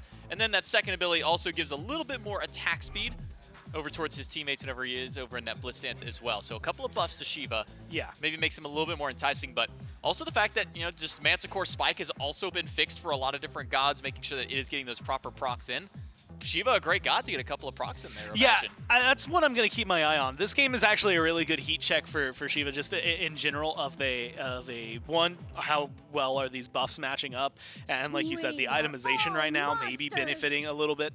We have seen a lot of what this god did early on, which was decent engage, some really okay team fight, and then a not that really impactful ultimate. Like maybe the healing was fine, or maybe the damage was okay, but like it almost always just fell flat on its face, right? And so I'm really wondering what is going to change, right? If you just look at the ability changes, it feels like some small buffs over time that are going to add up and maybe be a lot. But like you said, factoring in the itemization, I actually really like to see the Dragons go to this because it is going to be an eye-opener.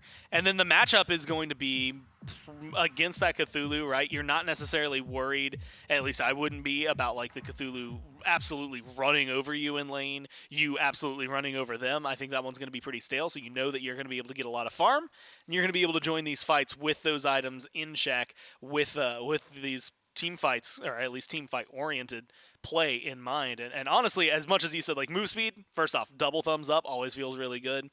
You look at attack speed buff and then attack speed debuffs, depending on where they are, always feels really good for your team. But I see prot shred anywhere, and I think that is going to be a nice benefit to you. Even if it's just 5 prots at the very end at top level, that feels like it's going to be super impactful. So I'm excited to see this just for the heat check that is, where does Shiva live now? Yeah, because when Shiva came out, he was kind of in that awkward gray area where most players were throwing him in the jungle. We saw a few players taking him to support. We saw him maybe like dabbled once or twice over in solo, but kind of ever since the fall of Shiva, we haven't really seen him very much at all. I think we've seen him just recently kind of come up into the solo lane once or twice, has had some success over there, so we'll see if FineOK can do the same here. What you got over there, Gore? So you know how I think generically said that the rise of blank is really cool. good? I Yeah. think the fall of blank is also a very good generic that's movie the title. sequel. That's the sequel Yeah. to it. We have the rise of to start and then the fall of immediately after. Talk to me a little bit about this dual lane matchup, though. I mean, we have a Horus Ishtar on one side versus kind of Khepri Charybdis. Feels like this early game should be slanted more towards the Leviathans, if I imagine correct. Yeah, I would think so, right? Daji feels, well, I mean, Bastet was able to get pretty hands-on early on, too, as well. So I think those two will feel fine. With the dual lane, as you mentioned, the Ishtar and the Ishtar and actually Terra that it was is going to be, I think, impactful. Ishtar, it's so weird because her clear is really solid. Charybdis plus Khepri might be able to keep pace, not like super well, but enough to keep you from being overwhelmed. Still expect them to probably be at the tower line, at least stuck there for a little while. And so that's probably going to be the one that I think maybe is troublesome for them. Bastet's probably going to have to give a little bit of help over there, or they're just going to have to accept the fact that you're playing Charybdis. You're safe enough already. We're just not going to show up. When you look at the Daji, though, you got CC immunity for the Shiva, you got CC immunity for the Charybdis, and just straight up immunity there. CC immunity for the Yu Huang, cleanse, as well as some nice safety that comes out from the Khepri. I think the Daji is going to struggle to figure out where to get aggressive, even though you can be aggressive. I think like almost to the point where like your level 5 does not feel that great anymore because like, oh, I'm going to show up and pal out and that guy just, he just immuned me. Okay, I'll go over there. Okay, no, they're just going to immune me. There's a lot of troublesome picks, I think, for the Daji to deal with on the other side. And so I feel like even though they might have a stronger early game to kind of leverage, I don't know that it's going to give them the advantages that is necessary to get super far ahead of the Dragons. Yeah, 'cause, I mean, we look back into game number 1, and Panatom was already kind of struggling with the low CC immune style of targets that the Dragons have crafted to be able to pull anybody in and then find that follow-up after. Now feels like it's triple, if not maybe quadruply hard to be able to do so. Can the Atlantis Leviathans bring it back and take us to a game number 3? Before we can do that, we've got to jump into game number 2, and to do that, we're going to take it over to Dulcin and Trelly one more time. That's right, one more time, potentially just one more time if the Jade Dragon's able to close things out here in game number 2. You're going to need a more active approach here from the Atlantis Leviathans if you're trying to change around what happened in game number 1. The Jade Dragons simply played the map, Trelly. They built up a gold lead. By the time team fight time rolled around, that gold lead simply too big.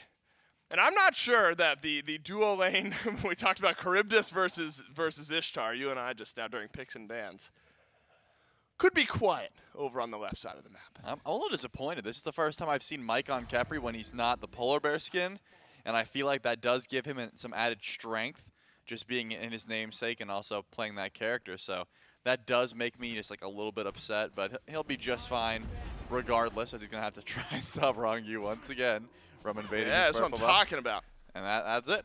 Last time he got 690 damage doing this. Mike a little bit lower this time Yeah, around. he's half maybe. Yeah, 307. 420, not bad. He made his way up Nice. No more damage. Oh, he dodged it. there. That was close. No more damage. You want no more damage For the rest Polar of the Bear Mike. game. That's right. He'll never hit No. his clear. Oh, it's over. We did 28 with an auto attack. All right, well, we started off great for Polar Bear Mike. So Panda Cat gets the big purple buff. Zapman gets all of his purple buff. And then Rongyu gets the littles of the Jade Dragon's purple buff. So needless to say, gives a little presence. Oh, I was trying to figure out what you meant by the big purple buff and the little purple Right, buff. the little guys and the big guy. No, I understand that, yeah. I call them the minis. The minis. Right, and you know, the word little and the word mini are just so different from one another. I can understand how that was hard for you to... Yeah, I could not jump to the Yeah, conclusion. you're like, God, mini. Yeah, I was like, It's a little. I thought you were like referring to the value of how much like XP they got. I'm pretty sure they're both the same, you know, purple buffs. But Right, the minis are Oh, worth you're less. saying you thought one of the purple buffs in its entirety, the camp in its entirety. was worth more was worth because of more, the right. way you phrased. He got the big one as Right, right, opposed to the little one. No, there could be some action. I said it might be quiet over in the duo lane, but Scream wants to change it. Okay, never mind. A fantastic wall from Rongyu slows down Scream on the level 2 gank over to the duo lane. I do think there's... Okay, Scream hangs around. Yeah, we're gonna get the interceptor all nice and picked up here, unless Rongyu can somehow make a steal happen. Cannot. But I did figure that, you know, an Ishtar needs some time to scale up. Charybdis, nice and safe, needs some time to scale up. Outside of jungle presence, could be pretty quiet over on left. I would like to talk to Mike and figure out what makes him want to go shell and what makes him want to go meditation. Because last game he went the meditation. It seems like at the moment he could use some extra MP5 but doesn't quite have it. And he's up against a Terra. So you'd think like, oh, let's try to match some of that sustain. I'm going to grab a meditation for myself. And unfortunately, he just doesn't have it this time around. He went the shell up against the Terra, so he's going to be getting out sustain. And Rongyu has the meditation. So I'm curious as to what goes through his head. Maybe he just feels like, you know, Panatom's going to be diving his team and anti-heal is going to be prioritized, so might as well just grab the shell. That could be the case because Fine OK has so much healing. Probably thought, you know what, they're probably going to get anti-heal anyways. I don't want to waste my relic slot with that meditation. You know what, I don't even have to ask him. I came to the conclusion myself. Sometimes, you know, the more you talk, eventually you arrive at the answer, and that's what happens to me a good bit of the time. And if that truly is the case, then I'm proud of you, Trelly, for eventually getting there. Rongyu should get body blocked off the purple buff and abducted by Mike. And that'll leave Zapman to head back, get the full-on purple buff camp there just for himself. So selfless is Rongyu. I mean, giving Zapman full XP and gold on all of those camps, just trying to invade. And my goodness, the jungle presence on the left side of the map continues. Panda Cat and Mike still not level 5 yet, so the safety a bit limited. Maybe a slight ward that spotted out Panatom just behind the Daji. Panatom level 5. Mike is going to get pulled back in here, but is there enough damage on the other end? There is enough lockdown. Now the body blocks from Panda Cat. maybe make the difference. And Mike unable to scurry away, and the AoE shot from Zapman brings up first blood. Well timed from Panatom. That was pretty clean, though. Zap had to go into the AoE auto attack because of those body blacks from Panda Cat. You can't auto through him, but you can go over him. Zapman claiming first blood for his team. Worst part is, I mean, Panatom was on a ward. Like the Jade Dragons were well aware that there was a Daji there. Unfortunately, they didn't expect the level 5 right away, and once it came through, Mike getting pulled back in. Probably thought the shell would have been enough. It was not, and now Zapman's going to have a little bit of a lead in this lane up against Panda Cat on the Charybdis. Back for the full Devos, that's going to be pretty nice. You can start stacking a little bit earlier. Panda Cat won't be able to get that stack for a little bit longer. Yeah, just a fine start to the lane It was for okay. the Atlantis. Yeah, it was, well, you know, fine. Oh. I was gonna go back to the bit where I was making fun of you for mini versus small, or tiny versus small, or whatever. That fine and okay are the same word, just a little bit different. And you went with like fine, okay, the Jade Dragons. If that's the play. case, then that means fine, okay, could be fine, fine. Right. Okay. I should have said fine. God, I dropped the ball. That's all right. Such a slow game one. Just slowed my creative brain down just a little bit. I do like the composition that the Leviathans are bringing into this game, though. If the game is similarly paced, and you talk about team fighting, I mean, Troy, I don't know if it gets much better than double Cthulhu in some of these team fights, if that's where Sheento chooses to transform. And at that point, you're hoping that Panda Cat or Pagon have enough shred to delete those two frontliners. Yeah, I imagine your play in a late game team fight as Panda Cat gets real aggressive here, has no clue Panatom's wrapping around and already used the Whirlpool. This is going to be hard to live through. Panda Cat has beads, though. Not sure it's going to make much of a difference. That is a simple walk-up from Panatom, and too aggressive from Panda Cat. Gives the Leviathans another kill over on left, and it looks like a pretty clean purple buff invade here. Rest of the Dragons kind of hovering over towards right, but nobody under threat. Panatom has set up camp over on the left side of the map. Yeah, this is the issue with Charybdis, is you pick her for her safety. She doesn't come online early to where you can really get aggressive, but Panda Cat, ever the aggressive player. You know, he always wants to take these 1v1s. He wants to get spam laugh you after he solos you in lane. I just don't think that Charybdis is the character for that job. You know, if you're picking this Charybdis, you want safety up against Daji, you want immunity from the Pal, you don't have to use your ultimate for CC immunity, all of those things. But Panda Cat's never going to be the one to shy away from a fight. Unfortunate that Panatom's going to make sure to put him in the dirt after the fact. And now, Leviathans are looking real nice. Up 2-0, about 1,000 gold, 6 minutes in.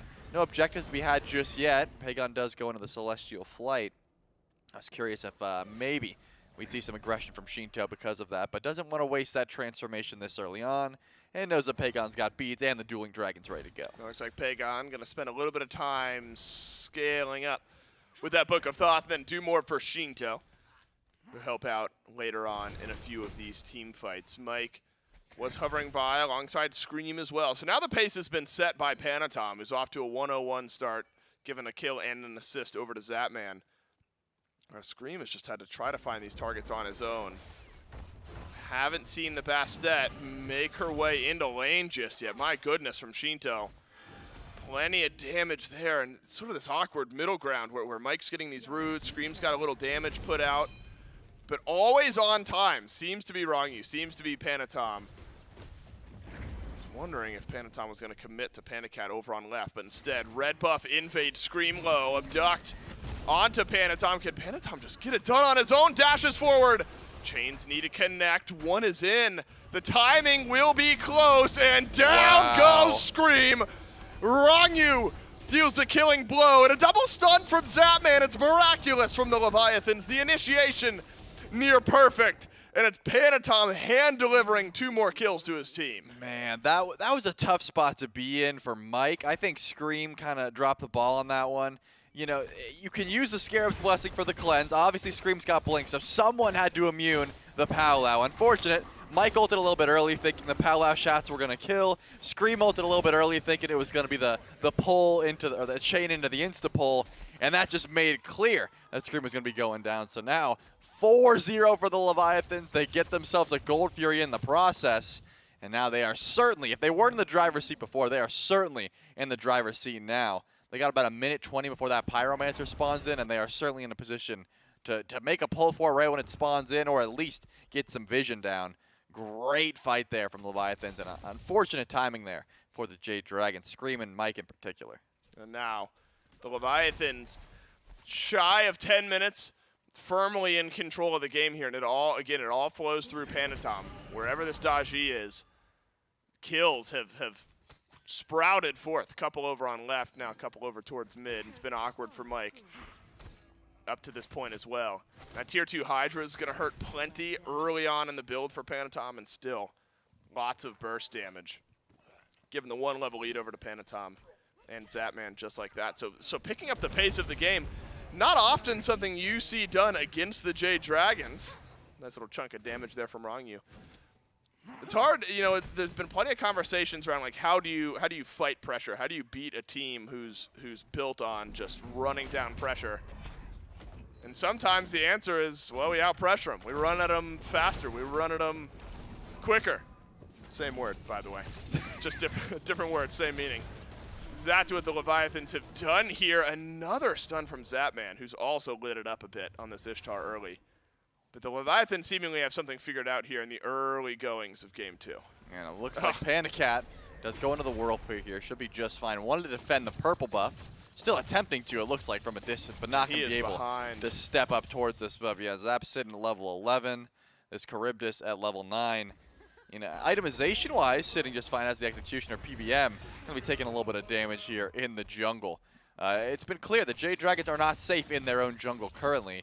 Forget the Pyromancer. I mean, the Leviathans are making sure that your neutral camps don't even belong to you. Like, you can't get your buffs. Those are done. They're going to make sure they're spawning on them whenever they come up. Haddix is rotating over to Greater Scorpions. There's nothing the Jade Dragons are able to grab. FineOK is thinking, hey, you guys on Pyromancer? No, I was just checking, and now I was going to walk into 3. Maybe look to find a pick here on a Rongyu?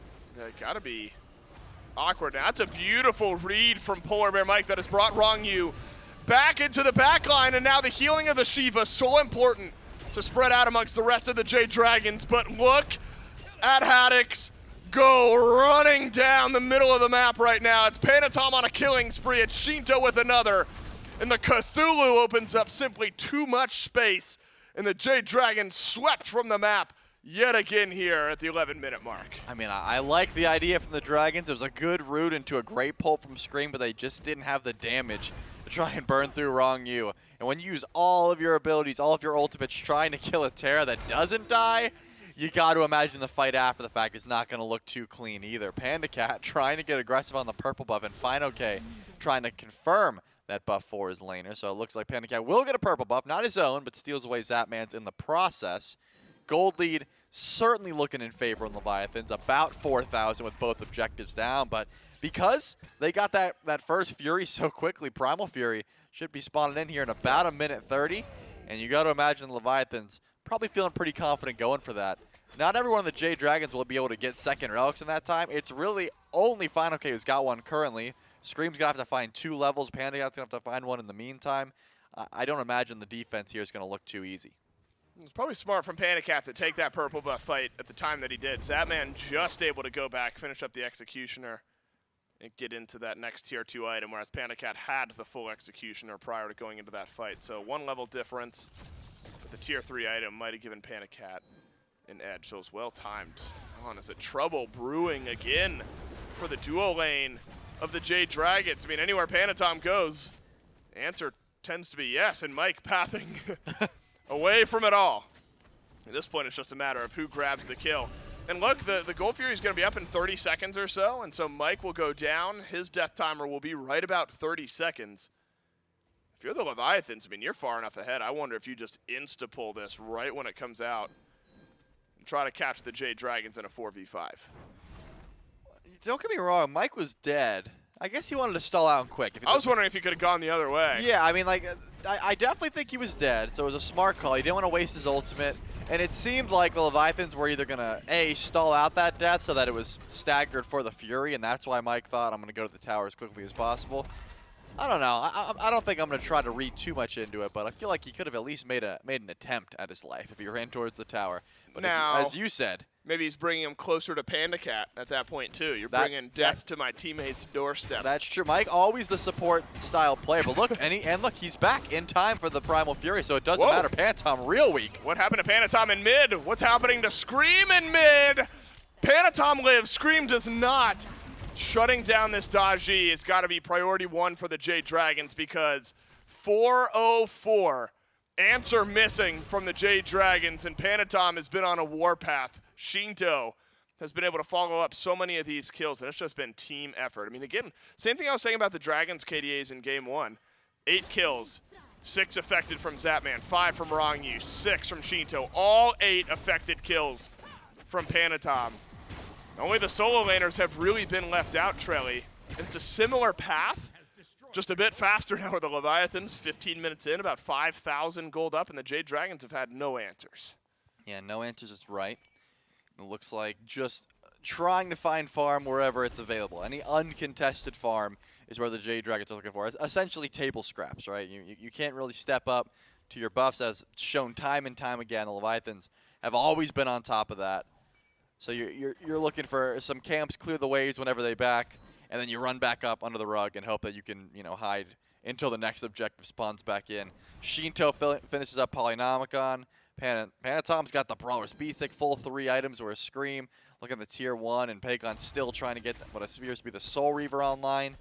It's just, very close to some power spikes that would really help the Jade Dragons in their fights. They showed.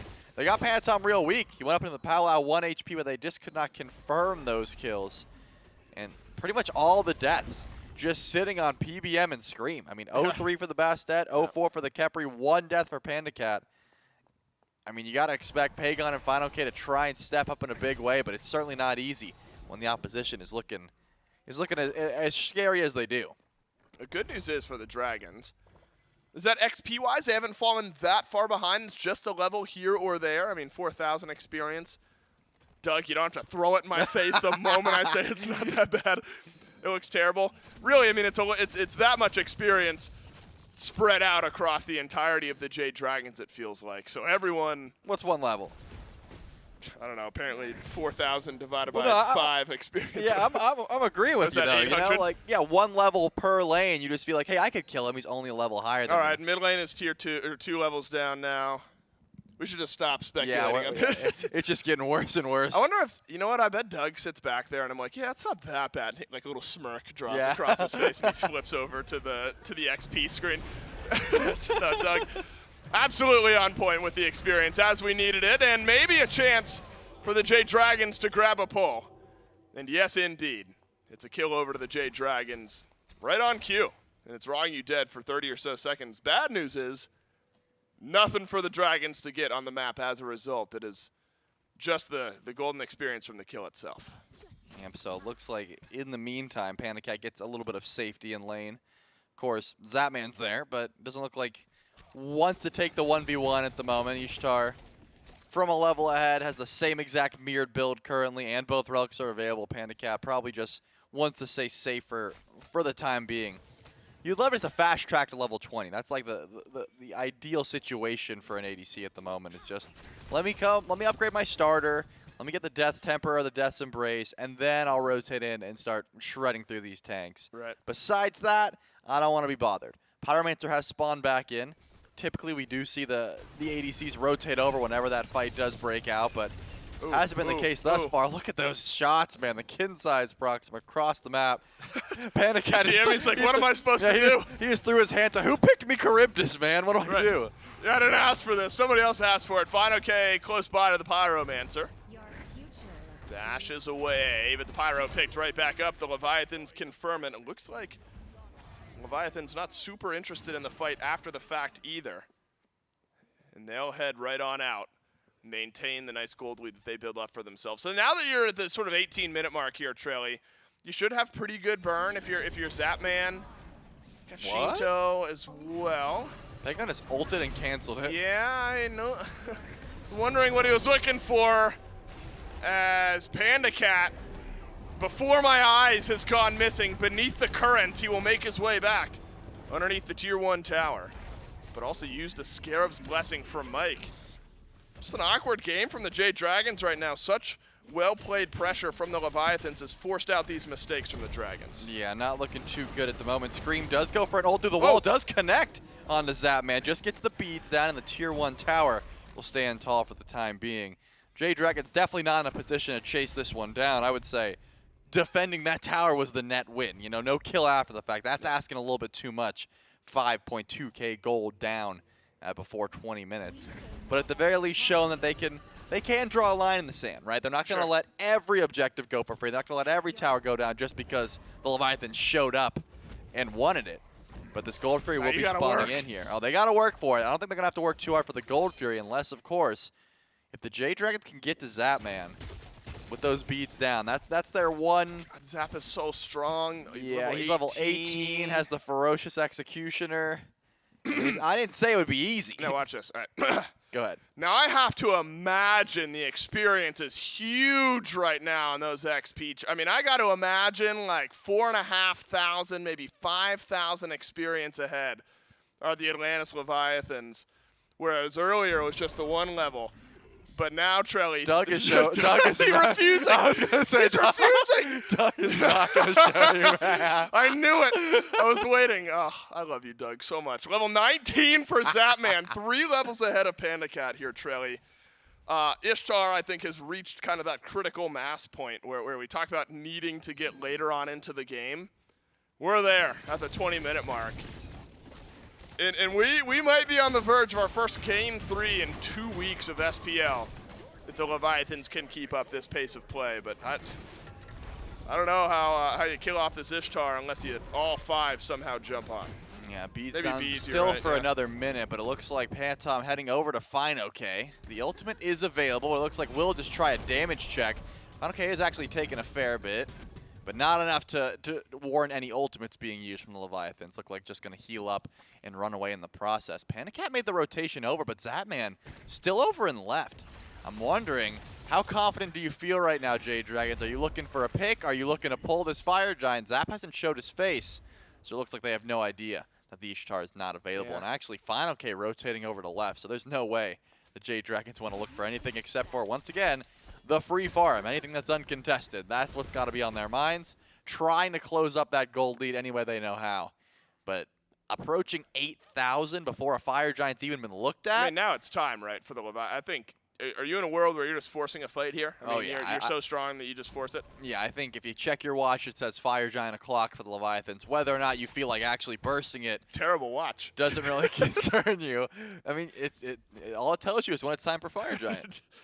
And you know what? There's probably a lot of Smite players who could use something like that. You know, you win a big fight, and you just go back and reset instead of like running over to the Fire Giant, things like that. You know what? Fantastic watch. I'm sold on it again. I don't know what type of like metrics you put in there to alert you, but you'll have an alarm that would just know like, oh, you just got like an influx. You're at 8,000 gold. Yeah, right. Okay, sure. Yeah, and then we could sell it on like our merch website. And that's fantastic. It only says Fire Giant o'clock. That's the only options. No, don't do it, or you got to go now. Yeah, it just flips over. Either way, it looks like the Leviathans don't agree with me at the moment. They're still trying to farm up in the meantime. Maybe get these last-minute starter item upgrades. Sheento getting the Pendulum, which is just going to provide a ton of CDR and a little bit more damage on the Morgan. Do you think there's even enough shred from the Dragons to deal with 2 Cthulhus right now? I mean, when was the last time we even saw Sheento ult, now that we think about it? Like, we haven't seen 2 Cthulhus. Like, I haven't seen how much they can do to 1 Cthulhu, let alone 2. I mean, what? Kin size, Soul Reaver's there, a little flat pen, a little percent pen for Pagon. They got damage. I would argue when you see 2 Cthulhus, the play is to run and then try and fight when the Cthulhus That's leave. the other thing the watch says. Yeah, run when you see 2 Cthulhus. It's either do the Fire Giant or run, and both teams have some on. Right now, the Leviathans may be feeling fine about doing the actual FG. Here's a look at the damage Zapman can do. It's a bit slow, but working down the Fire Giant just fine. The Jade Dragons handedly behind going into this fight, 23 minutes in. The Leviathans and really Panatom have picked apart the Jade Dragons. Here's Haddix's health bar. Watch it stay the same. Watch that health bar not move at all. And the Jade Dragons getting the alarm. They're heading to the hills. They're running away. But maybe it's Haddix who should have run. What is this? Panda Cat's got damage, but Sheento's got a killing spree. And Zapman and Haddix simply could not get it done. And now Sheento left alone. What? What in the world just happened? The Jade Dragons backpedal and shred the Leviathans prior to the Fire Giant. I mean, and now it's just going to be a Fire Giant pull. Panatom is sitting in mid lane at the moment. I was wondering, is he going to make a rotation in? No. Just decides to run away. Wrong you. Gets out with 1 HP. But, I mean, the Jade Dragons, I said they were looking for an opportunity to try and find a way back into the game. This is what they're looking for. I can tell Mike's hyped up. He's yelling something, whatever it means. Hey, it's going to get a Pyromancer and a Fire Giant in the meantime. That gold lead's going to start to shrink back up. This was also the fast track to level 20. Panda Cat found it. He's level 20 now. I think he started that fight at like 17. Yep, that was massive from Panda Cat. And Panda Cat, look, at the beginning of that fight, nobody's hitting Haddix. Maybe that's all it was, or maybe I thought they were hitting Haddix, but like his health bar just wasn't moving. Finally, somebody turned and said, all right, we can shred this Cthulhu. And Haddix just absolutely melted almost instantly. Maybe a lot of that damage from Panda. Really, Pagon, I think, had a really nice fight there as well. And I'm purely just going off of how I've seen. It's the hard to Dragons climb judge up, the fights right? when we're in Haddix's point Right, of view, you know? Right, but, you know, I guess that's just a really good bait and turnaround from the Jade Dragons. I mean, Yeah. the Leviathans handedly in control. And the Jade Dragons not even close. They win that team fight 3-1. I mean, that's what a Fire Giant. That's what I'm saying. Like, Haddix hit a massive knockup. Right. It looked like the Jade Dragons were all grouped up, but also Zapman died. that meant the Leviathans were all grouped up in a small corridor chasing the tier 2. And now it's time for the Jade Dragon to siege forward. Fire Giant on 4. Final K will not have the buff this time around, but I like what the Leviathans are doing here. They're not afraid. They're still up in the gold department, so they're not letting any Oni Furies go down for free. In fact, shouldn't. they're the ones here showing face. They want to make sure that's known. PBM loses the Magi's pretty much immediately from Wrong You. But, you know, despite all of this, Wrong You still doesn't have an upgraded starter. PBM looking level 17, has the Compassion online. And now the Jade Dragon's starting to get a recipe. Pay attention to Panatom, though, trying to find that wraparound. Yeah, well, now look, Panatom's had a fantastic game, but it has slowed down. I mean, 4-0-4 for, you know, at the 10-minute mark, something like that, 12-minute mark, and has only added 1 assist in the last 10 or so minutes. And so, you know, the pacing of this game, either not sustainable or just not maintained by the Leviathans, have given the Dragons an opportunity. And now the only XP that matters is the fact that Mike is 2 levels ahead of Wrong You. Now at level 15, the supports can upgrade their starters, and that feels good. Zapman's got to be careful here. Just gets his beads and Aegis back. Don't want to have to use those immediately. Plenty of damage here for the Jade Dragons. Are we fighting over the Oni Fury? Mike melted by Zapman. So long ranged is that one stance from Ishtar. Forces Mike back and away, holds onto the Scarab's Blessing, and maybe the Jade Dragons considering giving up this Oni Fury.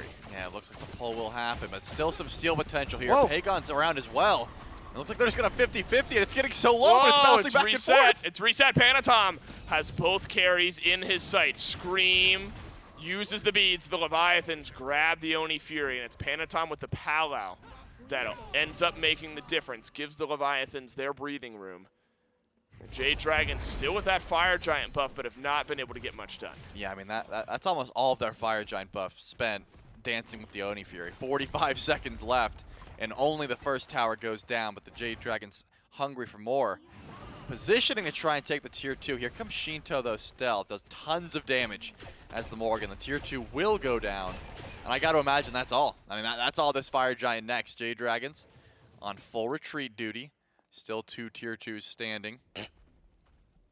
Still 2 tier 2 standing. No, that's not what I laughed at. What were you laughing? Nothing, Charlie. Don't you worry about it. We're mature around here. I mean, no, I know why you were laughing. Why did I laugh? Because they were on retreat duty. You doubled down. I'll say dog. it. I'll say it again. Yeah, I would never dream of asking you to do that again there, Trelly. Jade Dragons, now with their Fire Giant worn off, and God, this is such an awkward spot for the Leviathans, because I think to your earlier point, you've got to still feel comfortable, because I mean, gold's still very relevant, right? Not everyone on the Jade Dragons fully 6-slotted, not even the Leviathans themselves fully 6-slotted at this point. So some of those big power spike items still rolling through. Zapman still incredibly strong. As we've Panicat, seen. right? Still one full or I guess 2 tiers of an item behind. And so there's still these big advantages for the Leviathans. I guess what you're hoping to do is remedy what happened in that last team fight. You've kind of been given a clean slate now for the Leviathans after not much got done, to try to fire Giant Siege just a little bit better. Take a look at Pagon's inventory. Actually popped a power potion instead of finishing what I can assume would be the Obsidian Shard. Probably figured this fight going to be a little bit more important than trying to stall out, so wanted to get the most power spikes possible.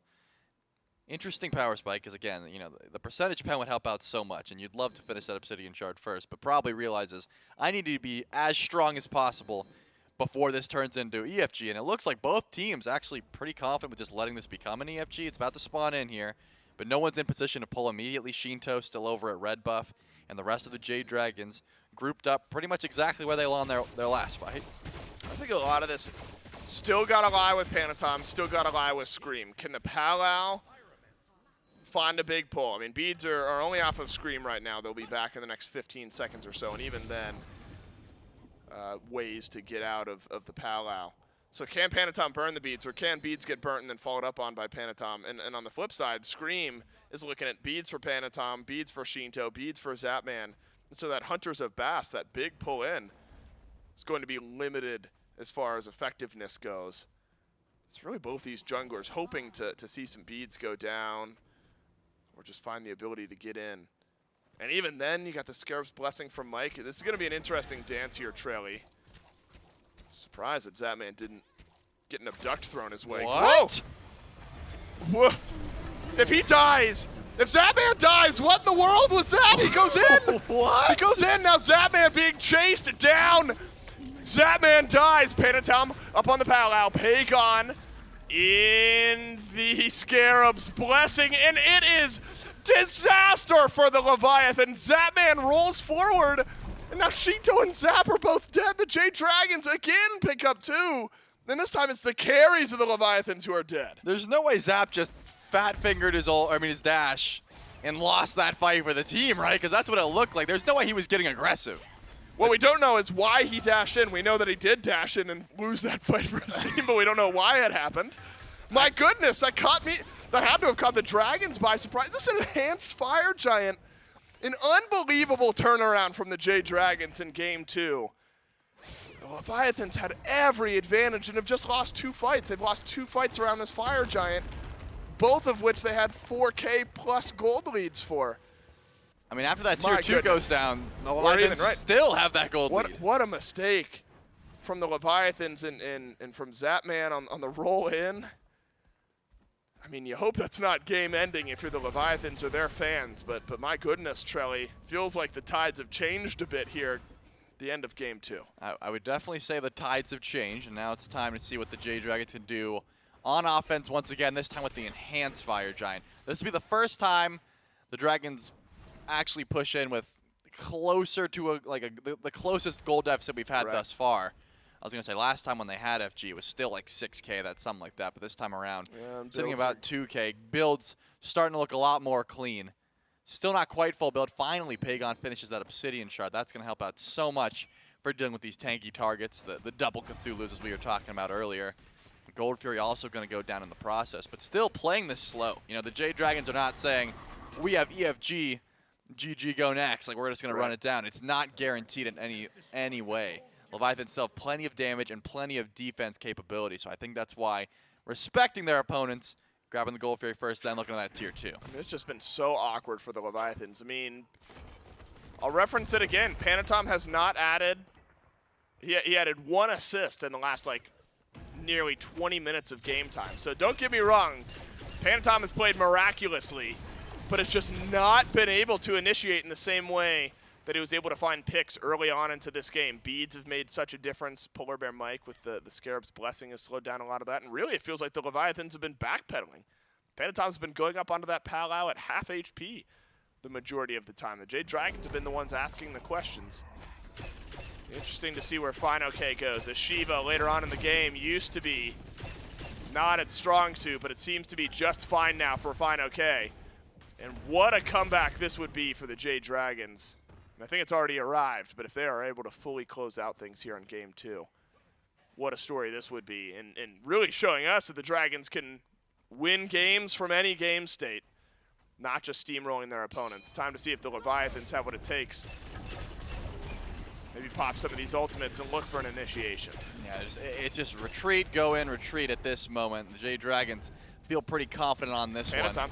Yeah, Panatom really far back in the jungle. Scream throw in the jungle, but actually wrong. He wants to go in. Haddix dashes forward. The Jade Dragons are back, and Panatom loses the 1v1 up against Scream. Pagon and Panicat, both of the carries, isolated by the Leviathans. This is a great fight. Big pulls in from Sheento on the dodge E transformation, and now Scream has it all to do, but plenty of damage to get it done. Jumps in and gets the Aegis off of Zapman. Now left running, the Mai are slowing down the Bastet.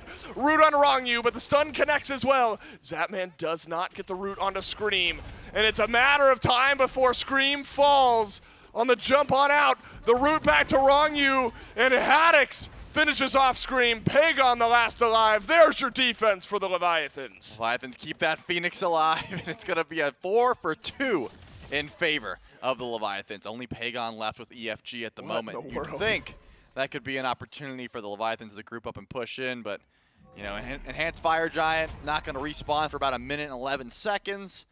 You lost a fair bit of defense at that moment, so you got to get your relics back up. Definitely puts the Leviathans in a position to look towards the Pyromancer and some setup for the next FG, but it's going to spawn in here shortly, and the rest of the Jade Dragons will be up too. So, I mean, it's been proven that the Leviathans can even defend in a situation like that, where they're still ahead gold-wise. But sticks for Panatom. Didn't add a kill or an assist to that teammate. Died off before you could get anything it wasn't done. the first powwow that did anything because Panatom died. It was Sheento's powwow. Yeah, you know, because we talk so often about double Cthulhu, because of course, but double Daji is like the next most potent transformation that gets talked about, and so having both options for Sheento has been so strong, and I think in that last fight, because it's the beads follow-up. If nobody else is burning beads, how is Panatom going to be all that effective, all that? So having two Dajis maybe is what was the answer for the Leviathans in that last fight. Some of the Jade Dragons got to be, because if you don't have your beads, you just got to dodge out the chains or burn down either Panatom or the transformed Sheento.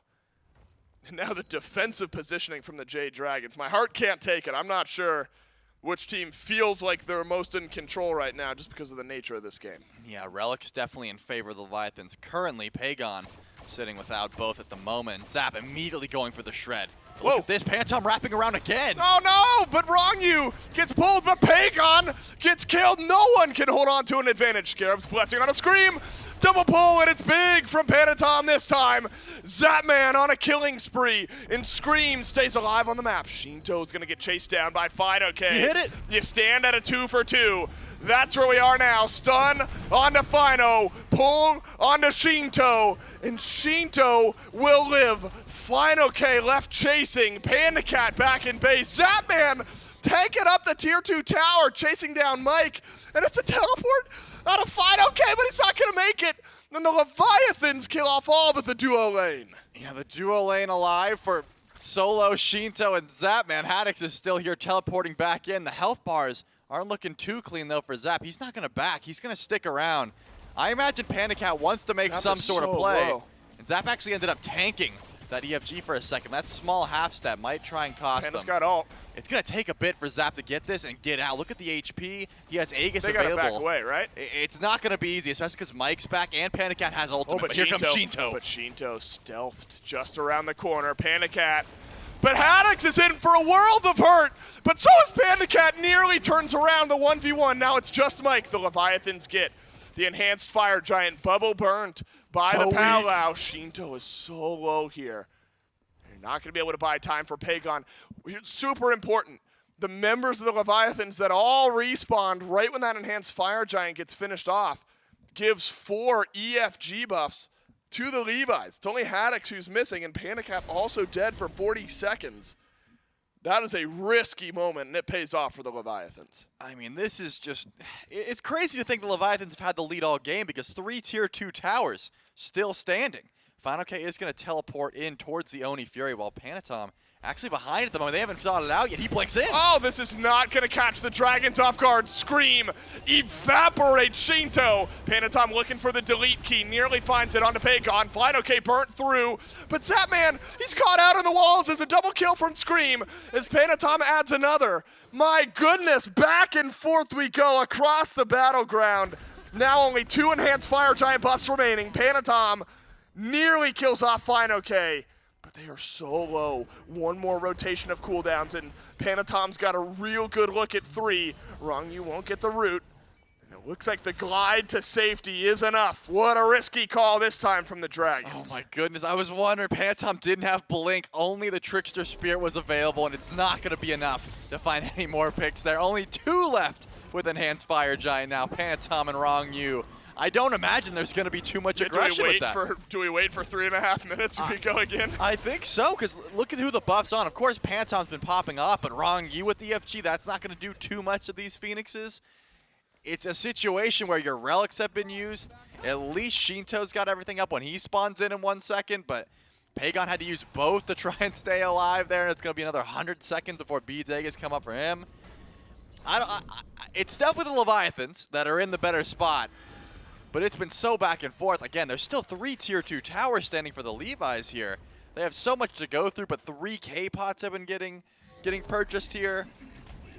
I'm thinking it's going to be another EFG dance at this rate. I mean, this is how this is the type of game. I'm not saying this is what's going to happen, but these types of fights are what cause some games to go an hour. You know, when nobody's clearly winning the fights, there's no massive swing, massive advantage. And you know, when the death timers are a minute longer than a minute when you get to this point in the game, there's not really much you can do. The Leviathans still realize they'd like to play around Wrong You and Panatom. The Jade Dragons, a bit of house money here in game 2. I mean, clearly you want to get out with the 2-0 set win, head on home with a fantastic start to your weekend, but got to realize there's chances to adapt going into game 3 if you want to make a riskier call. And I think that's what they were trying to do around the red buff just a moment ago. I don't know if you're going to defend this tier 2 though, especially if you don't know where Sheento is. That stealth can just massacre your team. But the Jade Dragons, they're standing around this tier 2, soft defense, maybe just to burn some time. Yeah, definitely just stalling out the last 45 seconds of this Enhanced Fire Giant while Sheento and Panatom sitting around in the jungle and mid. At least going to grab the mid tier 2 tower with those poly shots. Probably a smart call, but they realize he's gone. They're going to fight this. Oh no! Oh no, it's Zapman! And down goes the Ishtar. Mid Phoenix. Phoenix. And 10 seconds left on Zapman's death timer. And wouldn't you guess it, 1 minute and 20 seconds left on the Enhanced Fire Giant. So if the Leviathans can leave now, likely not that impactful, but does mark the end of the EFG push here for the 2 surviving Fire Giant buffs on Panatom and Wrong You. Yeah, and fortunately, the big thing there, Zap uses both relics and dies. That's going to be pretty huge, because the second Sheento is shown in mid lane, the Jade Dragons realize they've got the advantage. They're looking to fight. Now the Jade Dragons 40 seconds or so. Surging forward. It looks like they were trying to catch out the last bit of the Leviathans, possibly lazy backing. And Mike's still not letting them go. He's still running it down, making sure to try and get aggressive. You got 23 seconds without Zapman. Are they looking for the mid Phoenix here? You know, the Jade Dragons are the team that milks every bit of value off their advantages. If you can win a fight without Zapman, you might be able to end the game. Oh, the pull is on a Wrong You as well. And you're going to stagger out the kills one more time. Fantastic from Scream. But the survivability, too strong, Mike. He's been pulled back in, and he doesn't have Scarab's Blessing. He doesn't have a health bar. Panatom starts off the killing. Now FlyOK desperately running away, slowed by the mire, stunned by the Morrigan. And again, we will be staggered out. This time, Mike dead for a minute. EFG about to respawn. I mean, it was a huge ultimate from Pagon, unfortunately, only on the tanks. The good pull in from Scream, but I mean, my whole point was that Zapman's relics were down. It looks like they wanted to fight before Zap came back, but they definitely could have waited, used all that at EFG, and picked Zapman. Not going to be the call. And as you called out once again, it's going to be a 4v5 at the Enhanced Fire Giant. I think the call is definitely to rush in. I mean, Zap's got plenty of DPS here. FlyOK is on the way first, followed by the rest of the Dragons, but it's not going to go down easy. Man, not having Scarab's Blessing here, that is massive. But with Only one exposed Phoenix. Do you feel like you can burn enough time off the enhanced Fire Giant? Do you have the range even? Suppose Pagon could from over the wall. What has Scream done? Scream has looked for it. Scream has not found it, but Rongyu has found Scream. Panatom with Panda Cat. Sheento adds one onto Pagon. And finally this game maybe coming to a close. The Leviathans bought their time, found their advantages, and a double kill from Panatom seals the deal. The Leviathans send us to game 3. Remember when it was 4 kills and 5 assists and Phantom hadn't added anything? 9 kills and 8 assists. Finally, that Daji and Sheento as that Daji certainly helping out the team in this regard. Sheento is just going to run down Mike while the rest of the team just runs it up mid and finally ends this game. I mean, 43 minutes in with the lead the Leviathans have. You got to give props over the Jade Dragons for finding the stop, but they never faltered. I mean, the Leviathans were confident in their fight. Took them a bit to get it. But finally, at 44 minutes, that Titan's going to fall down. It sure will. And the Leviathans will run over the Jade Dragons. And on to game number 3 we go. Seemed like destiny that these two teams would go through. We're talking about on the desk to start the day. Felt like this is the matchup this weekend that felt like it had the ability to go that extra distance. And I think, you know what, we haven't seen the Jade Dragons kind of run it down early style of game yet. Game 1 was more methodical from the Dragons. They were able to win that one. Here in game 2, though, it was the Leviathans who were doing all of the running down. Think early, it's Panatom off to a 4-0-4 start, all 8 affected kills. Now the Leviathans push us on to one more here. And what a way to end it. You're not thrilled that it takes you 45 after the start that you had, but still happy that you can close out a game like that. Yeah, no doubt. I mean, I think that the Leviathans probably pretty confident. Both teams have the things to work on, and this is going to be an exciting game 3, no doubt. All right, game 3, Leviathans versus Dragons, coming up next.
Suéltame, suéltame ahora, baby, suéltame, suéltame ahora, baby, déjame, suéltame ahora.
Sunday, see the Titans take on the Scarabs. Blood feud, 1 p.m. Titans, Cyclone out, Stewart in. Here's what they had to say.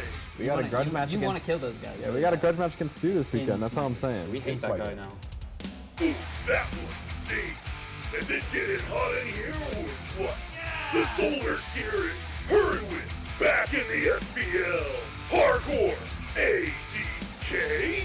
That's your attack, damage, killer. A blood feud for the ages. Titans versus Scarabs, 1 p.m. Sunday. Blood feud. Yeah, that's right. The Tartarus Titans and the Solar Scarabs kicking off on Sunday, so make sure that you don't miss that. And if there's another opportunity that you don't want to miss out on, well, you may see that whenever we don't have our broadcast going on for the esports team, we got a lot of other members of our community that stream over on the SMITE Game channel. And if you want a chance to do so, one of our community managers, Rach, has put out a tweet. Make sure that you go and apply for your opportunity to be on the SMITE stream team. Coming from somebody who did get to be on the SMITE stream team for a while, it's a great opportunity for you to get your name out there, have some fun over on the SMITE Game channel, and really kind of put yourself out there in front of the community, and also with Paladins as well. So it's SMITE and Paladins. If you have an interest in either of those games or both of them, go ahead and throw an application out there. Check out hi-rez Rach on Twitter. She has the application out there for you to do so. So one more time, if you want a chance to get out there, go ahead and put your name out for an opportunity to be able to stream on the SMITE Game and the Paladins Game channel. But back here on the SMITE Game channel in the SMITE Pro League, game number 2, Gore, what a back and forth. I'm going to describe it honestly as a whiplash style of game because it's Leviathans leading and then Dragons stop them, then Dragons lead, and then Leviathan stop them. And then we have one little play, and we actually confirmed with Zapman on this one. And I checked to make sure he's cool. The dash play that he made around the mid-Harpy camp wasn't him accidentally dashing. He was trying to use the third form of Ishtar's first ability, but accidentally just dashed before hitting the 1 in time. So that's what happened there. At the end of the day, the Leviathans still win, so it's all fun and games at that point, but that's actually what ended up happening there. It's two worlds. Yeah. They win, Zap can look back on it and laugh.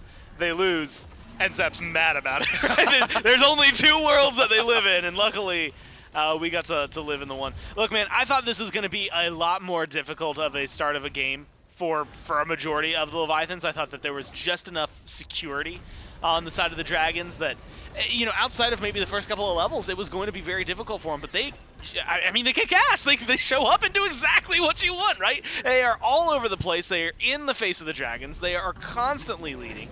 Like you said, it is only a few moments that the Dragons have that really get to turn things around. And it's a massive jump. I mean, right? Like the fact that you're up, what, 6-0, and then the next time you look up, it's 10-7. All of a sudden, the Dragons able to find, like you said, some very important stops. As you can see in the highlights, you know, getting that Fire Giant really, really crucial for them. But it didn't take the wind out of their sails completely, right? It slowed the Leviathans down. It kept the game way closer than a start like that maybe should have.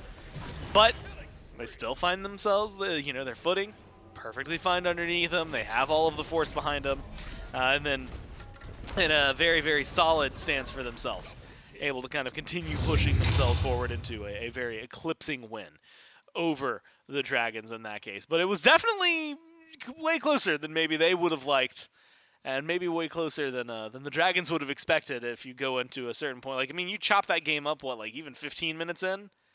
And then you say, by the way, you're going to go another 25 guys. Neither of them are thinking about it. They're thinking, no way. This game's supposed to be over in the next 10 minutes, and the Leviathans are just going to end it. So I think the Dragons did a great job staying alive in that. And answering some important questions, right? Looking at where the Shiva was and how exactly that was going to do.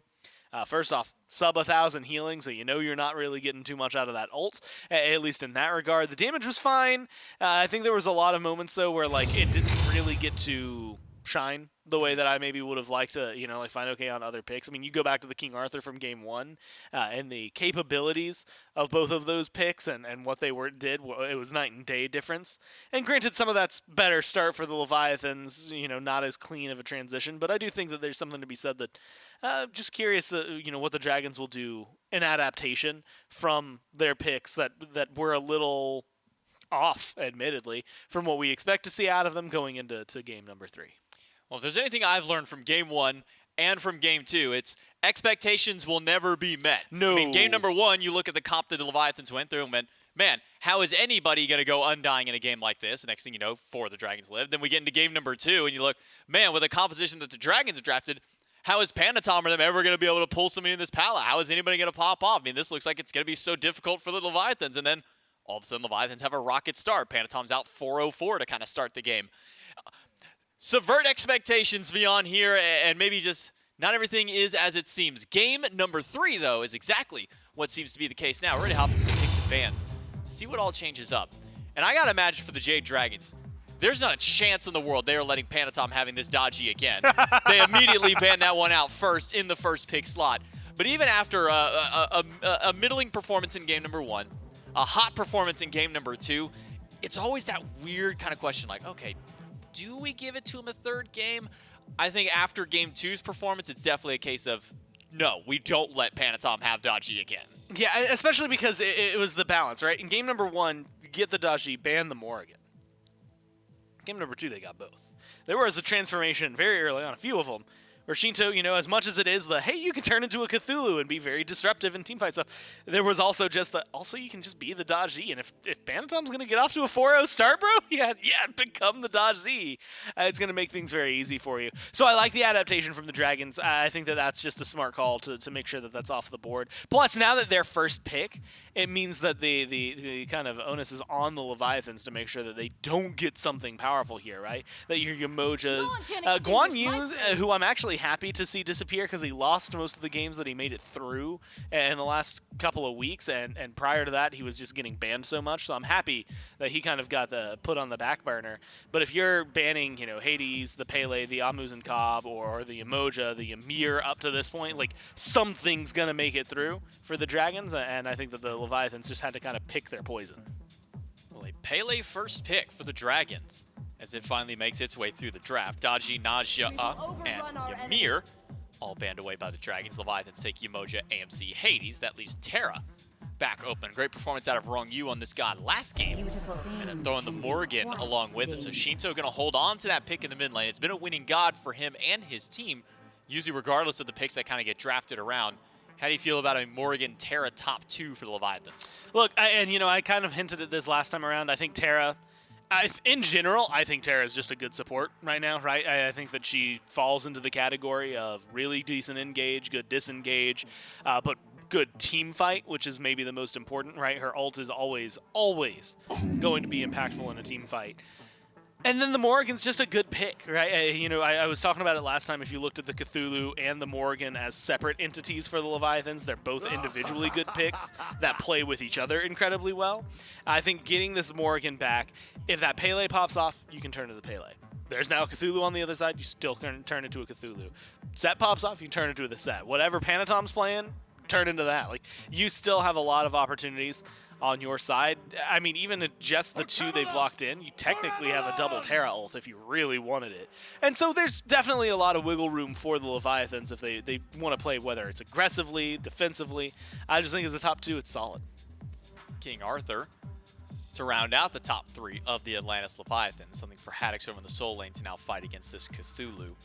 Set likely for Pagon in the mid lane, since this Pele has been locked in. That Cthulhu over for fine okay. That jumps us now into the second wave of bans. Cupid and Cernunnos going to be the first 2 taken away from there. And ever since the buffs that have come to Cern, the upgraded damage that comes from Bramble Blast, the extra damage from his cleave autos, from his passive, really has seemed to have brought that god up into the forefront of the meta. Now seeing him banned away along with the Ardio and the Serket. A little bit of a question mark for me there, Gore. We haven't really seen much Serket as of recent. Yeah, but if I'm looking at Panatom, Serket's up on that list. You know what I mean? It's one of those things that, like you said, it hasn't necessarily been popular, is maybe the easy way to say it, but it feels like it fits their playstyle. And then if you, again, factoring in the Morrigan with your junglers, you've got people who are pretty easily susceptible to that pull, right? Set, if his teleport goes down, but then Cthulhu, all of a sudden any healing that might disappear from there. Your survivability tends to tank with that dying breath. Pele can get punished for it. I also have to imagine that whatever they're going to lock in here probably is going to not feel great potentially into a Serket. But it also is something that if you're looking at Panatom specifically, the Pele, the Daji, Susano comes to my mind as well, but when we were talking about maybe top fives, but Serket is definitely in that list of junglers, even if she's not maybe quote-unquote meta. And so I think that one feels like a good little, like, just sweep out from under the feet to make sure that Panatom's not going to be at full strength. Well, now it's up to Panatom to grab his final pick for game number 3. Cerberus and Chernobog. The lock-ins for the Jade Dragons on the opposite side. So Cerb over to Mike, Chernobog to Panda Cat, and Erlong Shen. Yeah. We haven't seen Erlong in quite some time. Feels like the golden blade auto attack style of junglers have faded away. The days of Osiris, you can even throw Gilgamesh maybe in that mix. But Erlong Shen is a final pick. Do you think that this kind of rounds out the remainder of the draft of the Leviathans? Do you feel there's still something maybe missing in here to fight against the Dragons? I mean, look, when you're talking about the fact that you've got really good engage, right? Late game, you've got a Terra, you've got a King Arthur, you've got an Erlong. Like, you've got the engage to go for you. The Morrigan, again, being able to transform into pretty much anything on the field feels really solid, but even if you take the transformation out of your factoring in, good damage, really good beeline to deal with someone like a Chernobog, who otherwise is going to be kind of alone, right? Cthulhu, Cerberus want to jump in and lead the way. Pele set, they're going to be trying to go for your backline. If you're either the Erlong here, and you're maybe peeling for your team, or just setting up, it's going to be one really lonely Chernobog. Luckily, dash, ult, things like that can keep Pandacat safe, but I think there's a lot of opportunities for the Leviathans, engage-wise, team fight-wise, to do really well. A lot of it is going to be lane phase discussions, right? Pele, I think we've seen what Scream can do on this pick. There's a reason that it is one that had to be banned away, and there's a reason that it did incredibly well for them last week. 3 Pele games, 3 wins for them last week. I think that it is something that maybe needs to be cut off super early here, and so I think that if you're looking towards the junglers, Scream's probably going to try to get interactive early on. Erlong can try to keep up, but there's definitely going to be some strengths that I think just go over to the Assassin in those fights before Erlong has that taunt available, things like that. And then it's Pele set as the kind of twofold punch they've got there in mid versus like the Erlong Morrigan. It feels like the double assassin, while it might not be able to very consistently shut it down, should have the advantage over the Morrigan, right? Stealth is going to be necessary to disengage. If you're the Erlong, you're going to be using that mink form or that turtle form to just get out of there half the time as opposed for the engage. I think that the damage numbers that they're going to be able to put up are going to look good for the Dragons and fit their style of early gameplay. Yeah, very strong early out of the Jade Dragons. The Pele, the set. Chernobog going to become that late game hyper carry for the Jade Dragons. And not a whole lot of AoE out there just yet for the Dragons. We'll see if they can bring it back and take it home for game number 3, or Leviathans going to be the second team of the phase to knock down the Jade Dragons. To find that out, we got to jump into game 3 one last time with Dulcin and Trelly. Yeah, you don't have to clean out your ears. J-Mac did say game 3, our first game 3 in nearly 2 weeks of the SMITE Pro League. And of course, it's the Jade Dragons and the Leviathans going toe-to-toe with one another. Top 4 matchup, this one with serious standings implications on the line. Trelly, we go nearly 45 minutes in game number 1. Or, no, 2. My goodness, game 1 was so long ago. It felt like a totally different day. Game 2, we go 45 minutes.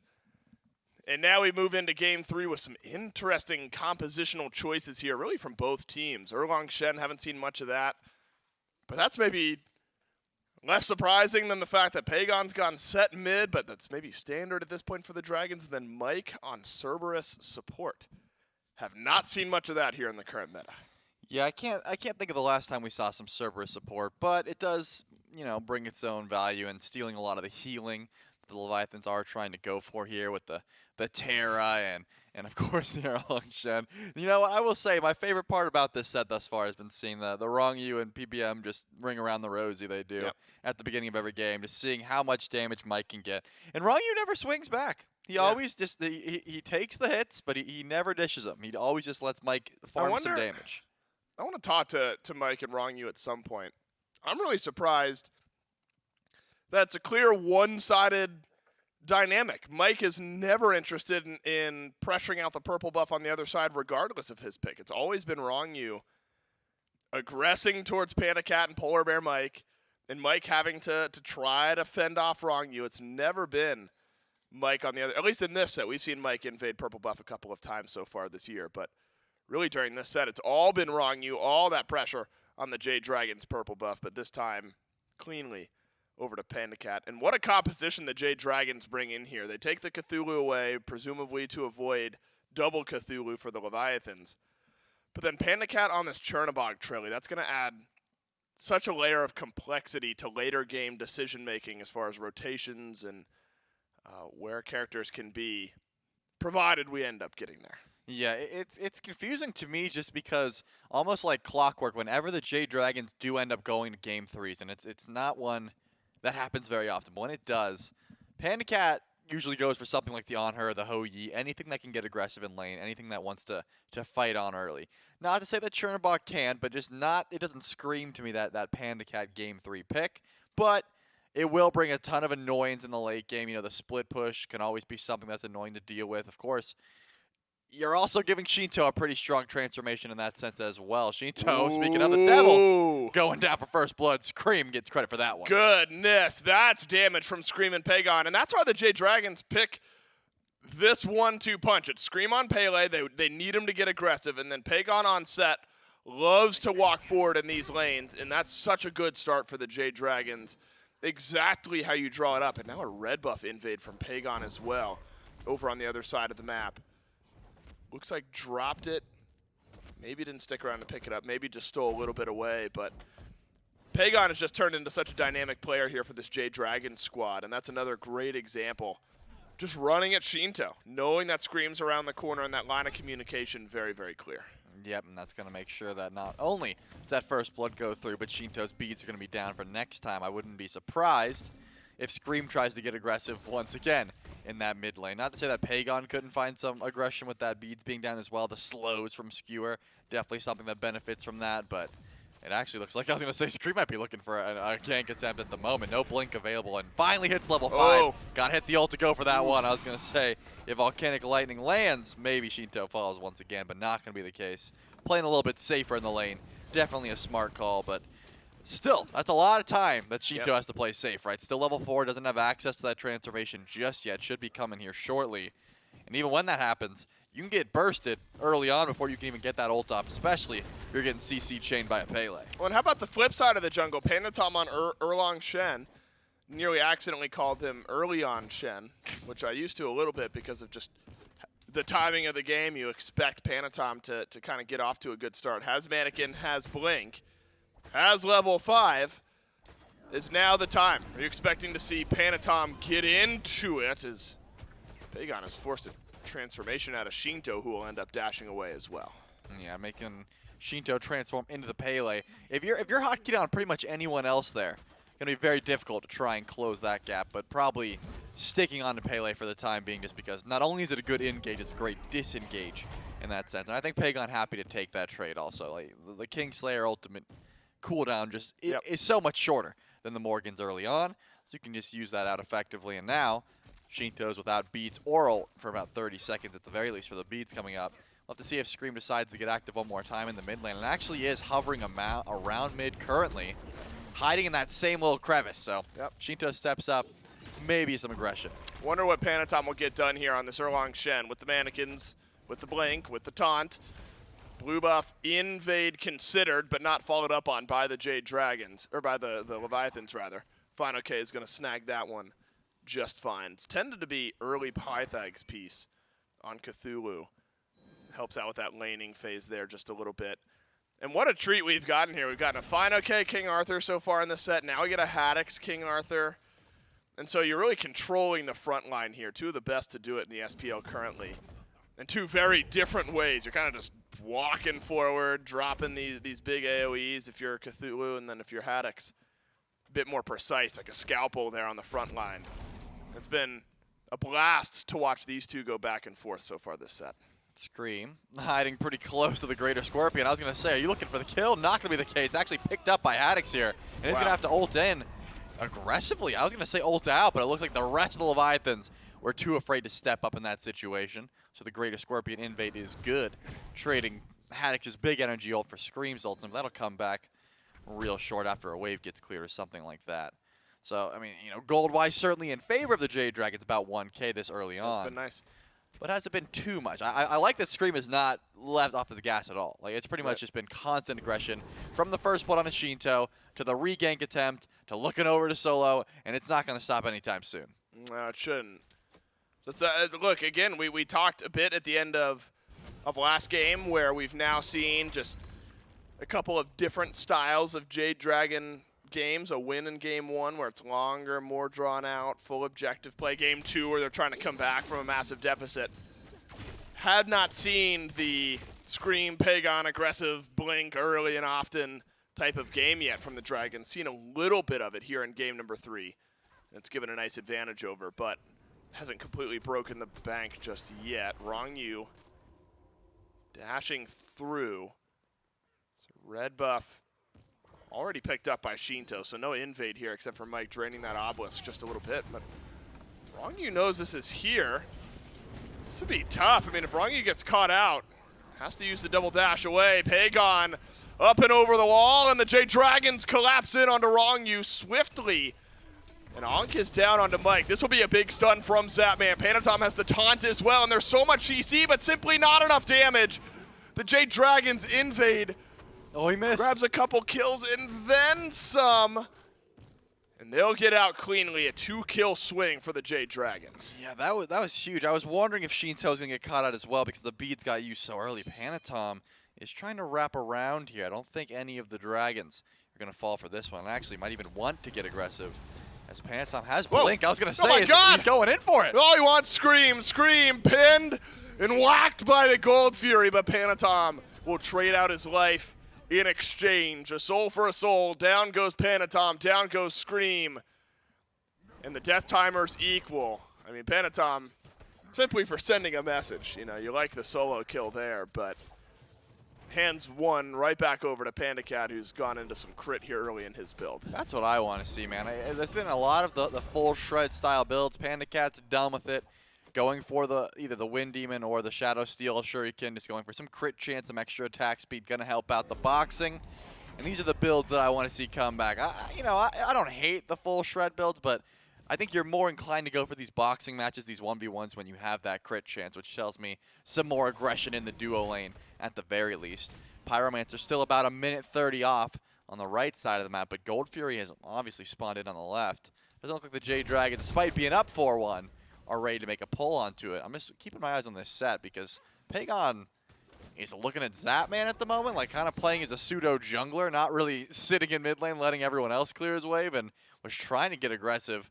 But Ishtar, Zapman, ever the wiser, not going to step up too far in that lane. Yeah, Zap, since the fumble in game 2 that nearly cost his team the game, did cost him the fight. Think taking a bit of a breather, happy to sit back, farm up to level 20. But again, later on in this game, the dynamic between PandaCat and Zapman is going to be fun to follow with the global ultimate there from PandaCat and Zap just having to be a bit more active on his feet and sticking around. The pin and the stun exchanging there between Mike and Panatom. But I wonder if we'll start to see the Jade Dragons at some point, Trelly, start to put pressure over here on Haddix, maybe try to pull the Leviathans over towards right and get an ult in from PandaCat. Now it's just Haddix having to dash away. Should be okay, but Scream has gone back in. There's your damage. Scream with another. The Pele has not slowed down. 5 affected kills. All 5 on the board for the Jade Dragons. And it looks like the tier 1 tower also going to be falling down this early on before 10 minutes with a little bit of help there from Scream. Pretty solid gold swing in favor, but now PandaCat did ult in, trying to get aggressive. Zap wants to fight this, does get the ult, trying to find the stun. Gets the jolt, but can't find it, gets the beat, and here comes Sheento. Oh, that's right, you gotta watch out because Sheento can rotate over just as well. There's a kill back to the Leviathans, and I've talked this whole game about the one Chernobog that can rotate out without really thinking about Sheento and his ability to make those plays as well. Perfectly timed and very needed for the Atlantis Leviathans to slow down the momentum of the Dragons. Yeah, unfortunate for PandaCat. Does lose the beads and the ultimate. Pagon wants to clean up for his ADC. Rolling Thunder goes through, won't find the Mez. Pagon's not doing too much, but waiting on that skewer. Ooh, get some good damage onto Zap, dodges the stun. It's drawn out, but simple for Pagon. And another trade back. So really both assassins, Trilly, in very good spots here. Scream at level 11 to the 9 of Panatom. We haven't seen much from Erlang Shen, which you're expecting to do something here in the first 10, 12 minutes of the game, as well as Pagon, who's at 203. And so some good gold and experience built up there. Double Assassin, when both of the Assassins are in a very strong spot, difficult to play into as a carry. Yeah, definitely difficult. The good news is Sheento can transform into either of them, but Mike is going to be caught out. Huge Stygian Torment. Going to get the rest of the Very Levi's nice. off him and stealing some healing in the process. Mike is looking Collapse. to try and turn this one, though. He wants to chase this down. Not going to be able to chase it too far, as again, Panicat does not have the beads. And Scream's missing the ultimate as well. There's really not too much that the Jade Dragons have in the arsenal at the moment to try and look for a brawl. But either way, great ultimate there by Mike just to make sure to keep himself safe for the time being. There's a really nice little Cerberus moment there, stealing some of the healing that that the rest of the Leviathans were doing. I know in a moment like that, Mike is probably yelling, I got three, but none of the Dragons close enough by for big follow-up. But the pressure that's put on the map has opened up the Pyromancer. The first neutral objective of the game goes to the Dragons. Trelly, this is very similar but faster paced than game number 1, where the Dragons massively ahead, nearly 3,500 gold. But the Leviathans now, maybe a play to get him back into the game. Mike is low, Mike is pinned, Mike is stealing the Gold Fury, and the Jade Dragons pull one away from the Leviathans. It's the Spit, 48 damage from the Cerberus. And I think Mike's trading his life for that every day of the week. Builds on the lead that the Jade Dragons already have, and a fight after the fact. Sheento gone before my eyes, and the Jade Dragons with another. The pace simply too fast for the Leviathans. Do they want this tier 1 tower too? If they want it, it looks like they're just going to take it because wrong you. Oh my goodness. Not going to be able to clear up this wave. The gold lead, as you said, just growing massively. Pagon does get ulted by, it looks like, yeah, Panatom and Haddix, they want this set gone. You gotta kill off Pagon, you gotta kill him! Someone kill Pagon, it's Haddix finally, but you've lost another 2 team members in the meantime. And that is just peak Dragons, where they seem happy to take some of these lopsided trades. Like, yeah, we might lose Pagon, but we're gonna get a tower and we're gonna get 2 more kills as well. Doesn't seem like anybody's too worried about it. I'm not sure why you would be when the game has gone the way that it has. And so if you're the Leviathans now, Trelly, all the neutral objectives are gone. You got to hope that you can maintain some of your neutral farm here in the next few minutes. Because this pace of game tells me the Dragons are pulling the Fire Giant in like 5 minutes. You know, when they're this far ahead, they do not shy away from early FGs. You're not wrong, and I think Panicat is building to do just that, right? Double crit chance. I mean, the Shadow Steel Shuriken, and not soon after that, Fail Not will be completed. After that, you're going to be doing a ton of damage towards that Fire Giant, especially this early on. So definitely a smart call. I'm excited to see exactly where they decide to use their pressure. Only one tier 1 tower still standing at the moment, over and left. Yeah. And I think Pandacat probably realized, hey, there's 3 members of the Leviathans coming for me. I was going to say, you're going to stick that back? That's crazy. Pandacat will get chased down a bit. So the Leviathans are trying to get aggressive, trying to force some. But there's nothing really to be forced. There's no objectives up anymore. Charlie, this is just such an awkward spot now for Panatom, who is 3 levels behind. And when you're an Erlang Shen, wrong you could go down here. Rotation in from Pandacat, pin from Panatom. It's about the best this Erlang Shen could do. Another one for Scream, who's on a killing spree. And the pace has been set. The bar has been reached and surpassed by the Jade Dragons. Fidoke wants to keep the party going. Sheento learning the hard way. And he's been asked quietly to leave. The Jade Dragons swing 3 more. And Panatom left watching, now 4 levels behind in the jungle. Zapman will fall as well. The Jade Dragons, Trelly, unhappy going to game 3 here. I told you, 5 minutes. You said 5 minutes. It might be 3, but it looks like an FG pull for the Jade Dragons. Yeah, Panatom is still Maybe around, hiding in the backline at the moment. Possibly could go in for the miracle play. Has the blink, has the 9 turns blessing. This is the only play that can put the Leviathans back into this game. Unfortunately, PPM spots it out.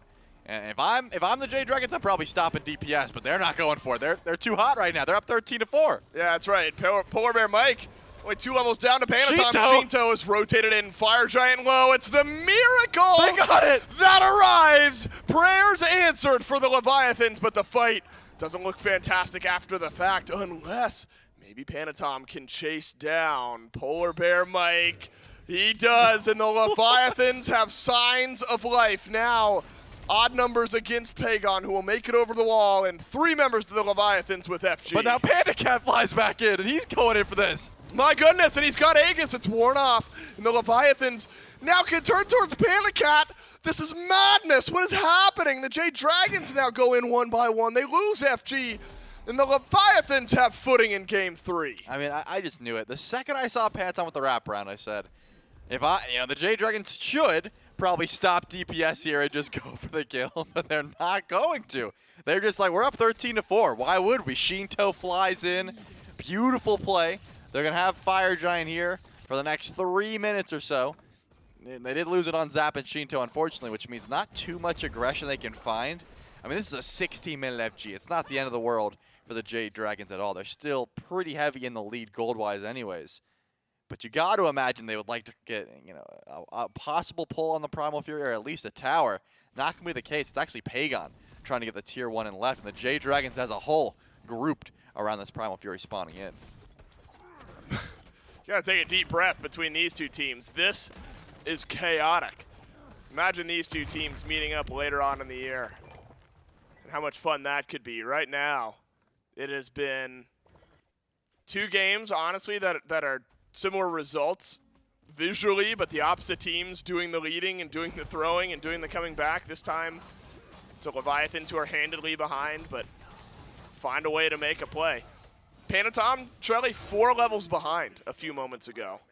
Oh my goodness, you're right, he's even. Now about a half level down to Scream. So a few kills, a stolen Fire Giant. That one was Sheento, I think, by the way, who ulted in as the Chernabog and stole it away. But what a difference a few minutes makes. Rongyu was down to Mike, I believe. Really the biggest difference now in the jungle where Panatom has been able to catch up. Life is hard for a 4-level down Erlang Shen. I say prayers answered, and I think Panatom was the one sending him up. Yeah, definitely. But as we sort of predicted, not really taking any aggression with this Fire Giant, at the very least taking it off the map so the Jade Dragons can't have it. They were able to grab a Pyromancer, but while that was happening, of course, the Jade Dragons took the Primal Fury. So this does seem like sort of Stallsville, right? Just sit by, wait for the next Fire Giant to spawn back in. That place sounds terrible. It's not a good place to live. I don't want to visit. I don't want to live in Stallsville. No, you want to go to, I don't know, Party City, wherever that would be. Stallsville is either a bunch of toilets or a Smite game where nothing happens for 5 minutes, and I don't want to live in either of those places. Unfortunately, that reality is real for the moment, but actually the Leviathans are Yes! feeling strong. They want to group up, at least go for the tier 1. They've unlatched the door and kicked it open. We're leaving the stall, and we're knocking down a tier 1 tower, and it pulls back just a bit of gold. Now, net worth still looks bad, right? But, 4 members of the Jade Dragons in the top half, but at this point, it's only like 400 gold that's separating a few members, maybe 700, 800 at worst. Whereas it was like 2,000 a little bit ago that was separating Panatom from Scream. And so that has shrunk up quite nicely for the Atlantis Leviathans. 20 seconds remaining on that Fire Giant buff. You lose a tier 1 tower. The Jade Dragon still map control-wise feeling just fine as far as map state. But going into the, can't believe I'm going to say the next FG before we're even at the 20-minute mark. Wonder if we'll see the Dragons. I doubt you're confident enough to pull it in the face of the Leviathans again. But at this point, a team fight will open up that door again. Yeah, no doubt. And Panda Cat, XP-wise, still not sitting pretty. I mean, level 16 to Zapman's 18. Would love to just AFK in lane for a bit.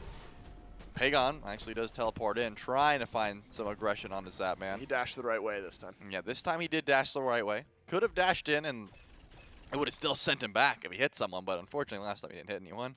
Right. Doesn't matter at this point. They're not going to be able to find too much farm as Zapman is going to be sitting underneath that tier 2 tower. Again, like I know Panda Cat just wants to finish like a Silver Branch and start farming up in that sense and be able to rotate in, but isn't quite able to do that. There's not enough farm on the map. So it looks like just, again, waiting for that Fire Giant to spawn back in. About 15 seconds. But because of where the Jade Dragons are, that was definitely a one-off situation. They just won the fight. They wanted to go for the pull. They're not going to be pulling on respawn anytime soon. Probably just want to continue farming up. Seems like a smart call to me. Yeah, now, well, look, at this point, it's about playmaking. It's less about leaning on the golden experience lead that you had built up. It's can Scream and Pagon delete a target? Can Panatom find the pin, find the taunt. Where does Sheento go with these transformations? He going to Pele, you swap into Cthulhu. Do the Dragons have enough burn to melt through a Cthulhu of the Leviathan zone? Plenty of questions to be asked. Now, PandaCat has gone into crit. We've seen this build a little bit from ADCs. Shadow Steel, Fail Not, Silver Branch. So good at limiting some of the healing trail he needed when there's a Terra and an Erlang Shen on the other side. Do you think damage-wise effective for PandaCat against the composition that the Leviathans have built? Yeah, definitely. I like exactly what PandaCat's doing as well. Sheento is on the way to try and stop the split push from PandaCat as well as the Trebuchet. I'm pretty sure PandaCat heard that transformation, or at least the invis. He's going to make sure there's no ambush happening. But here comes Pagon and trying to get a kill on Sheento. Who's getting ambushed? It's Sheento. Transforms into the Pele. Now, unfortunately, Scream has given a bubble over to Sheento as well. Panatom's got one. Panatom loses a good chunk of health. Haddix with an ultimate onto PandaCat. Double stun from Zapman from range. The Terra ultimate goes down. And both teams at seemingly the same time pulling the abort button, pressing the abort key, whatever you do to get out of there. And everyone will stay on the map.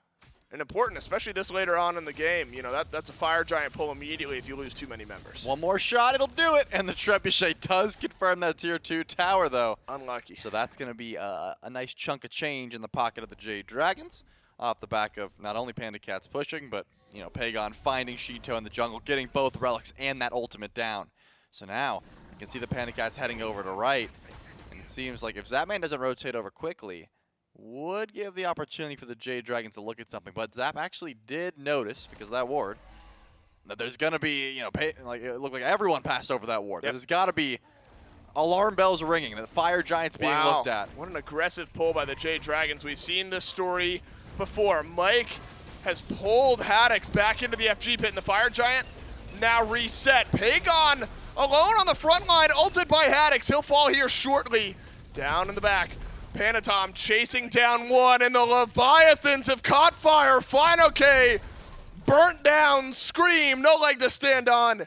And from 4 levels down to a double kill, Panatom adds a couple, and the Leviathans look good for the Fire Giant. Yeah, Final K does have the teleport, but it doesn't look like going to be the opportunity to try and go in for the steal. Wow. Both tanks still alive, but wow, the Leviathans, I mean, Zap and Panatom were still in mid.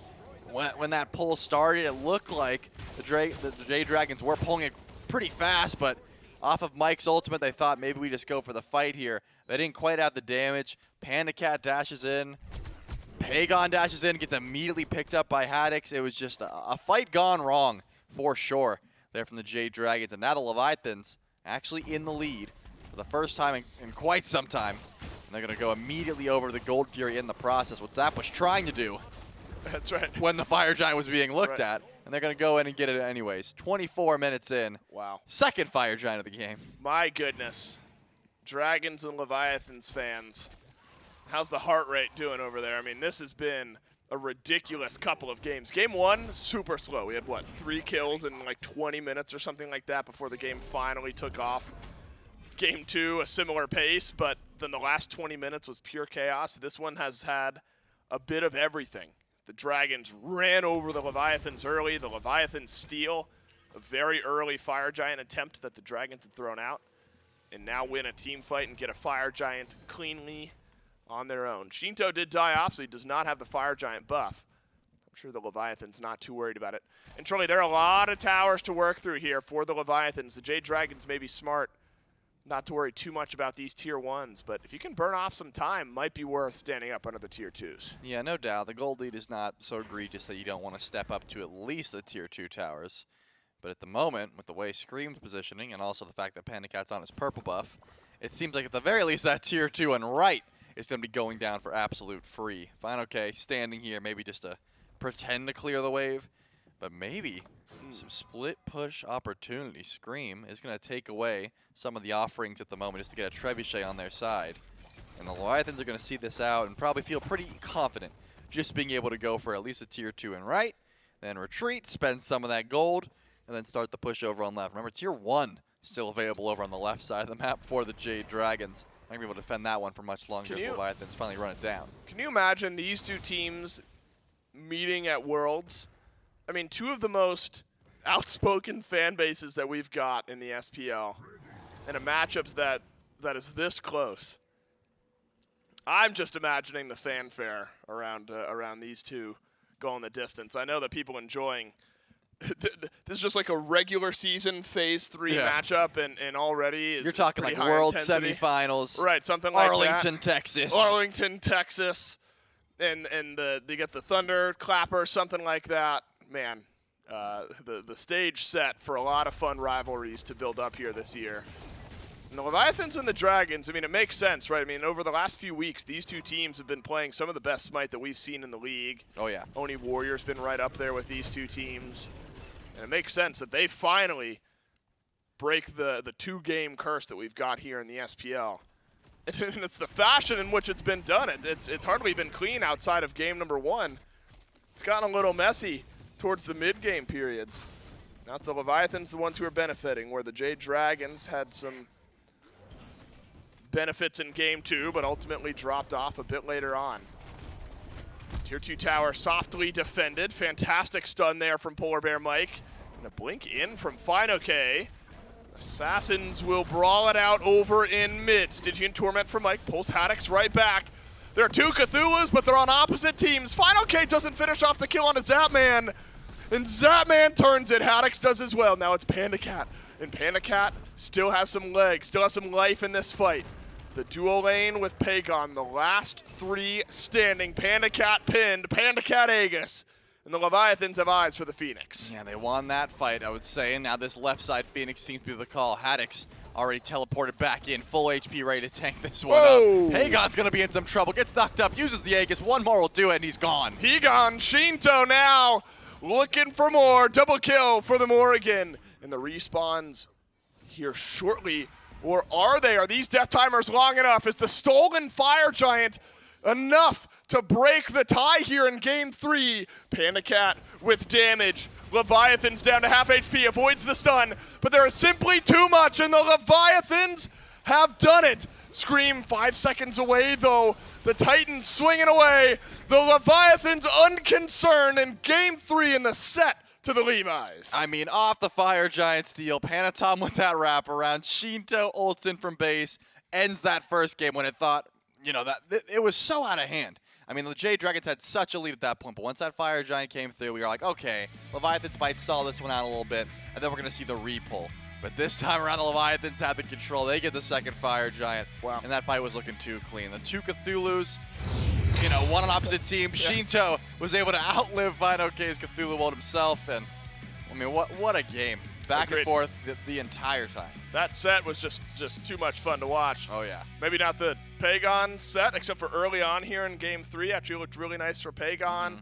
Quieted out a bit down the stretch in the 3rd game of this set. But if you look at this set entirely, game 1 confidently for the Jade Dragons. Game 2 goes 45 minutes back and forth. The team fight's high impact. And in this one, it's a Fire Giant steal off an early lead from the Jade Dragons that gives the Leviathans their advantage. Game 3 in the set to the Leviathans. That's it for Trelly, and I will head back to the desk to break this one down. Man, what a way to start off our weekend in week number 4. We're rounding out the first half of the phase. We get a 3-game set between the Leviathans and the Dragons. Not so close of a game 1. Absolute back and forth barn burner of game 2. And game 3 is no exception to that. It starts out rip-roaring for the Dragons. I mean, these guys are up 6,000 plus gold. Where they're running down every single lane. I mean, at points we're seeing them go past tier 1 in mid to fight inside the right side jungle up by speed buff. And then one Fire Giant steal from the Leviathans slams the brakes on all of that momentum that the Dragons had built up. And from that point on, the Leviathans regain their control. They regain their footing. Take the second Fire Giant. It's the Leviathans at the end who are bringing this home. And I mean, you're talking 4 levels down for Panatom at certain points of this. Like, I mean, a really explosive start for the Dragons in terms of lead. A nice little steal from Mike in there as well, like early, that helps keep them going forward. And then it is just little stumbles, right? That all of a sudden, well, I say little stumbles, maybe a little stumble that turns into a massive fall for them. I mean, impressive work from the Leviathan, specifically in that fight from behind to be able to topple them just to get back into the game to begin with. Well, the good news is we've got our post-game interview standing by. It'll be Haddix from the Leviathans to talk to us a little bit. That's right, and Haddix, what a ridiculous set between you guys and the Leviathans and the Jade Dragons. Game 1, more methodical for the Dragons. Unfortunately, the loss for you guys, and don't worry, we can move right on from that one. Game number 2, you said you almost don't even feel how long some of those games go. For us, it was 45 minutes in real human time out here watching that game. But the back and forth nature, you guys off to an early lead, Dragons kind of punching back and forth. Does that drag on for you guys a bit there in the booth, or does it all kind of blend together and you're just sort of in the moment? No, I mean, for me, like I said, these games are just, they're long for, I'm sure, the viewers, but for us in the booth, I mean, there's just so much macro going on. It feels, there's always a play that we're making. That's why these games are going so long. It doesn't feel like it's, I didn't even know it was 45 minutes until you just told me. I had no idea. Yeah, we're feeling it out here. Look, game 3, it's kind of the opposite from game 1. I mean, the Dragon's still out to an early lead. It's Pagon, and it's Scream out of the jungle, getting this great start going for the Dragons. And then FG steal very, very quickly there. Sheento ults in. Comms in that moment. Is that we definitely have to go for this steal? How do you make a call like that when the Dragons are off to such a good start? Yeah, I mean, I think Scream just found a first blood at the start of the game, and that kind of lost us a lot of the pressure, especially for Penny. But later in the game, when we lost that original fight where they started pulling fire, we were down bad for a second. But Penny was behind them, and we just called for him to, we have to look for this steal. It's the only play we have left. If they get this fire, it's over. And, I mean, they got it. And after that, I mean, we went crazy. Haddix now with that improved to 5-1 in the phase, I believe. We're getting to that halfway point, right? I think maybe a couple more games for a few of the teams here. We're almost halfway done with phase 3 on top of the standings. Always self-critical, I'm sure, in a healthy way. Do you guys feel as the Leviathans you still have a lot of room to grow despite being at the top of the standings at the halfway point? Oh, I mean, absolutely. I mean, we have so much room to improve. I mean, even this set, we ended up pulling it out, but we definitely still had misplays. Like, the one game we won, originally game 2. Yep. The fire call, me and Steve made a call. We didn't end up following through, and we were on different pages there. Steve presses 3. That was a mistake. Not too much to improve on there. It was just a misplay, an accident. But yeah, there's always stuff to improve on, even from this set. We've learned a lot. Yeah, that's Zap, man. You're not improving on that. That just happens every once in a while. Get it out of the way now, right, during the regular phase. Look, fantastic set. Congrats on the win on top of the SPL. And best of luck in your future matchups. Yeah, so with that one, the Atlantis Leviathans do bump themselves up to the top of the standings, even if it's only for maybe at least a day or two out here. Still have another chance to see Leviathans later on in the week. I believe they're actually our final set over on Sunday as well, so we'll get another chance to see the Leviathans in action here. But finding win over against the Jade Dragons, it's hard to. I mean, when we look at the Jade Dragons coming from phase 2, going through Masters, even start of phase 3, this was one of the most unstoppable teams that we have seen in recent memories. Yeah. And again, they made this off of a roster change. It's not like we're halfway through a year at that point with the same roster. They finally found that footing. They made a roster change, came back, and were better than we've probably ever seen them before. Leviathans had been a team that were kind of struggling in phase number 1 to find the momentum, struggling in phase 2 to find momentum. Yeah. We come into phase 3 and we're like, are we going to see the world championship caliber that we had seen in the previous season? Because end of season 8, this was the best team in the league by a mile. Only one team could take them even beyond a 2-0 set or a 3-0 set.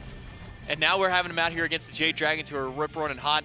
I think for Leviathans fans out there, and even still for Dragons fans, even with the loss, I think there was a lot of talk to be had with these teams on the upward swing they've been having. Yeah, I think that you get it really well from Haddix, where like both of the teams, I think the Dragons maybe a little more so than the Leviathans, but for everybody, they're going to have to leave this with a lot of thoughts in mind about what they're going to improve, but I think by no means was this a Dragons loss as much as it was a Leviathans win, right? I think there's definitely moments that they're going to have their heads held low maybe over, but I do think that this is less of a, oh, are the Dragons going to fall? And more, no, the Leviathans finally like catching the tide and raising up the way that we've kind of been expecting and waiting on all year, right? I mean, you're talking about the reigning world champs, even with a roster swap there for MVP, Hardcore no longer being there, Haddix now being there.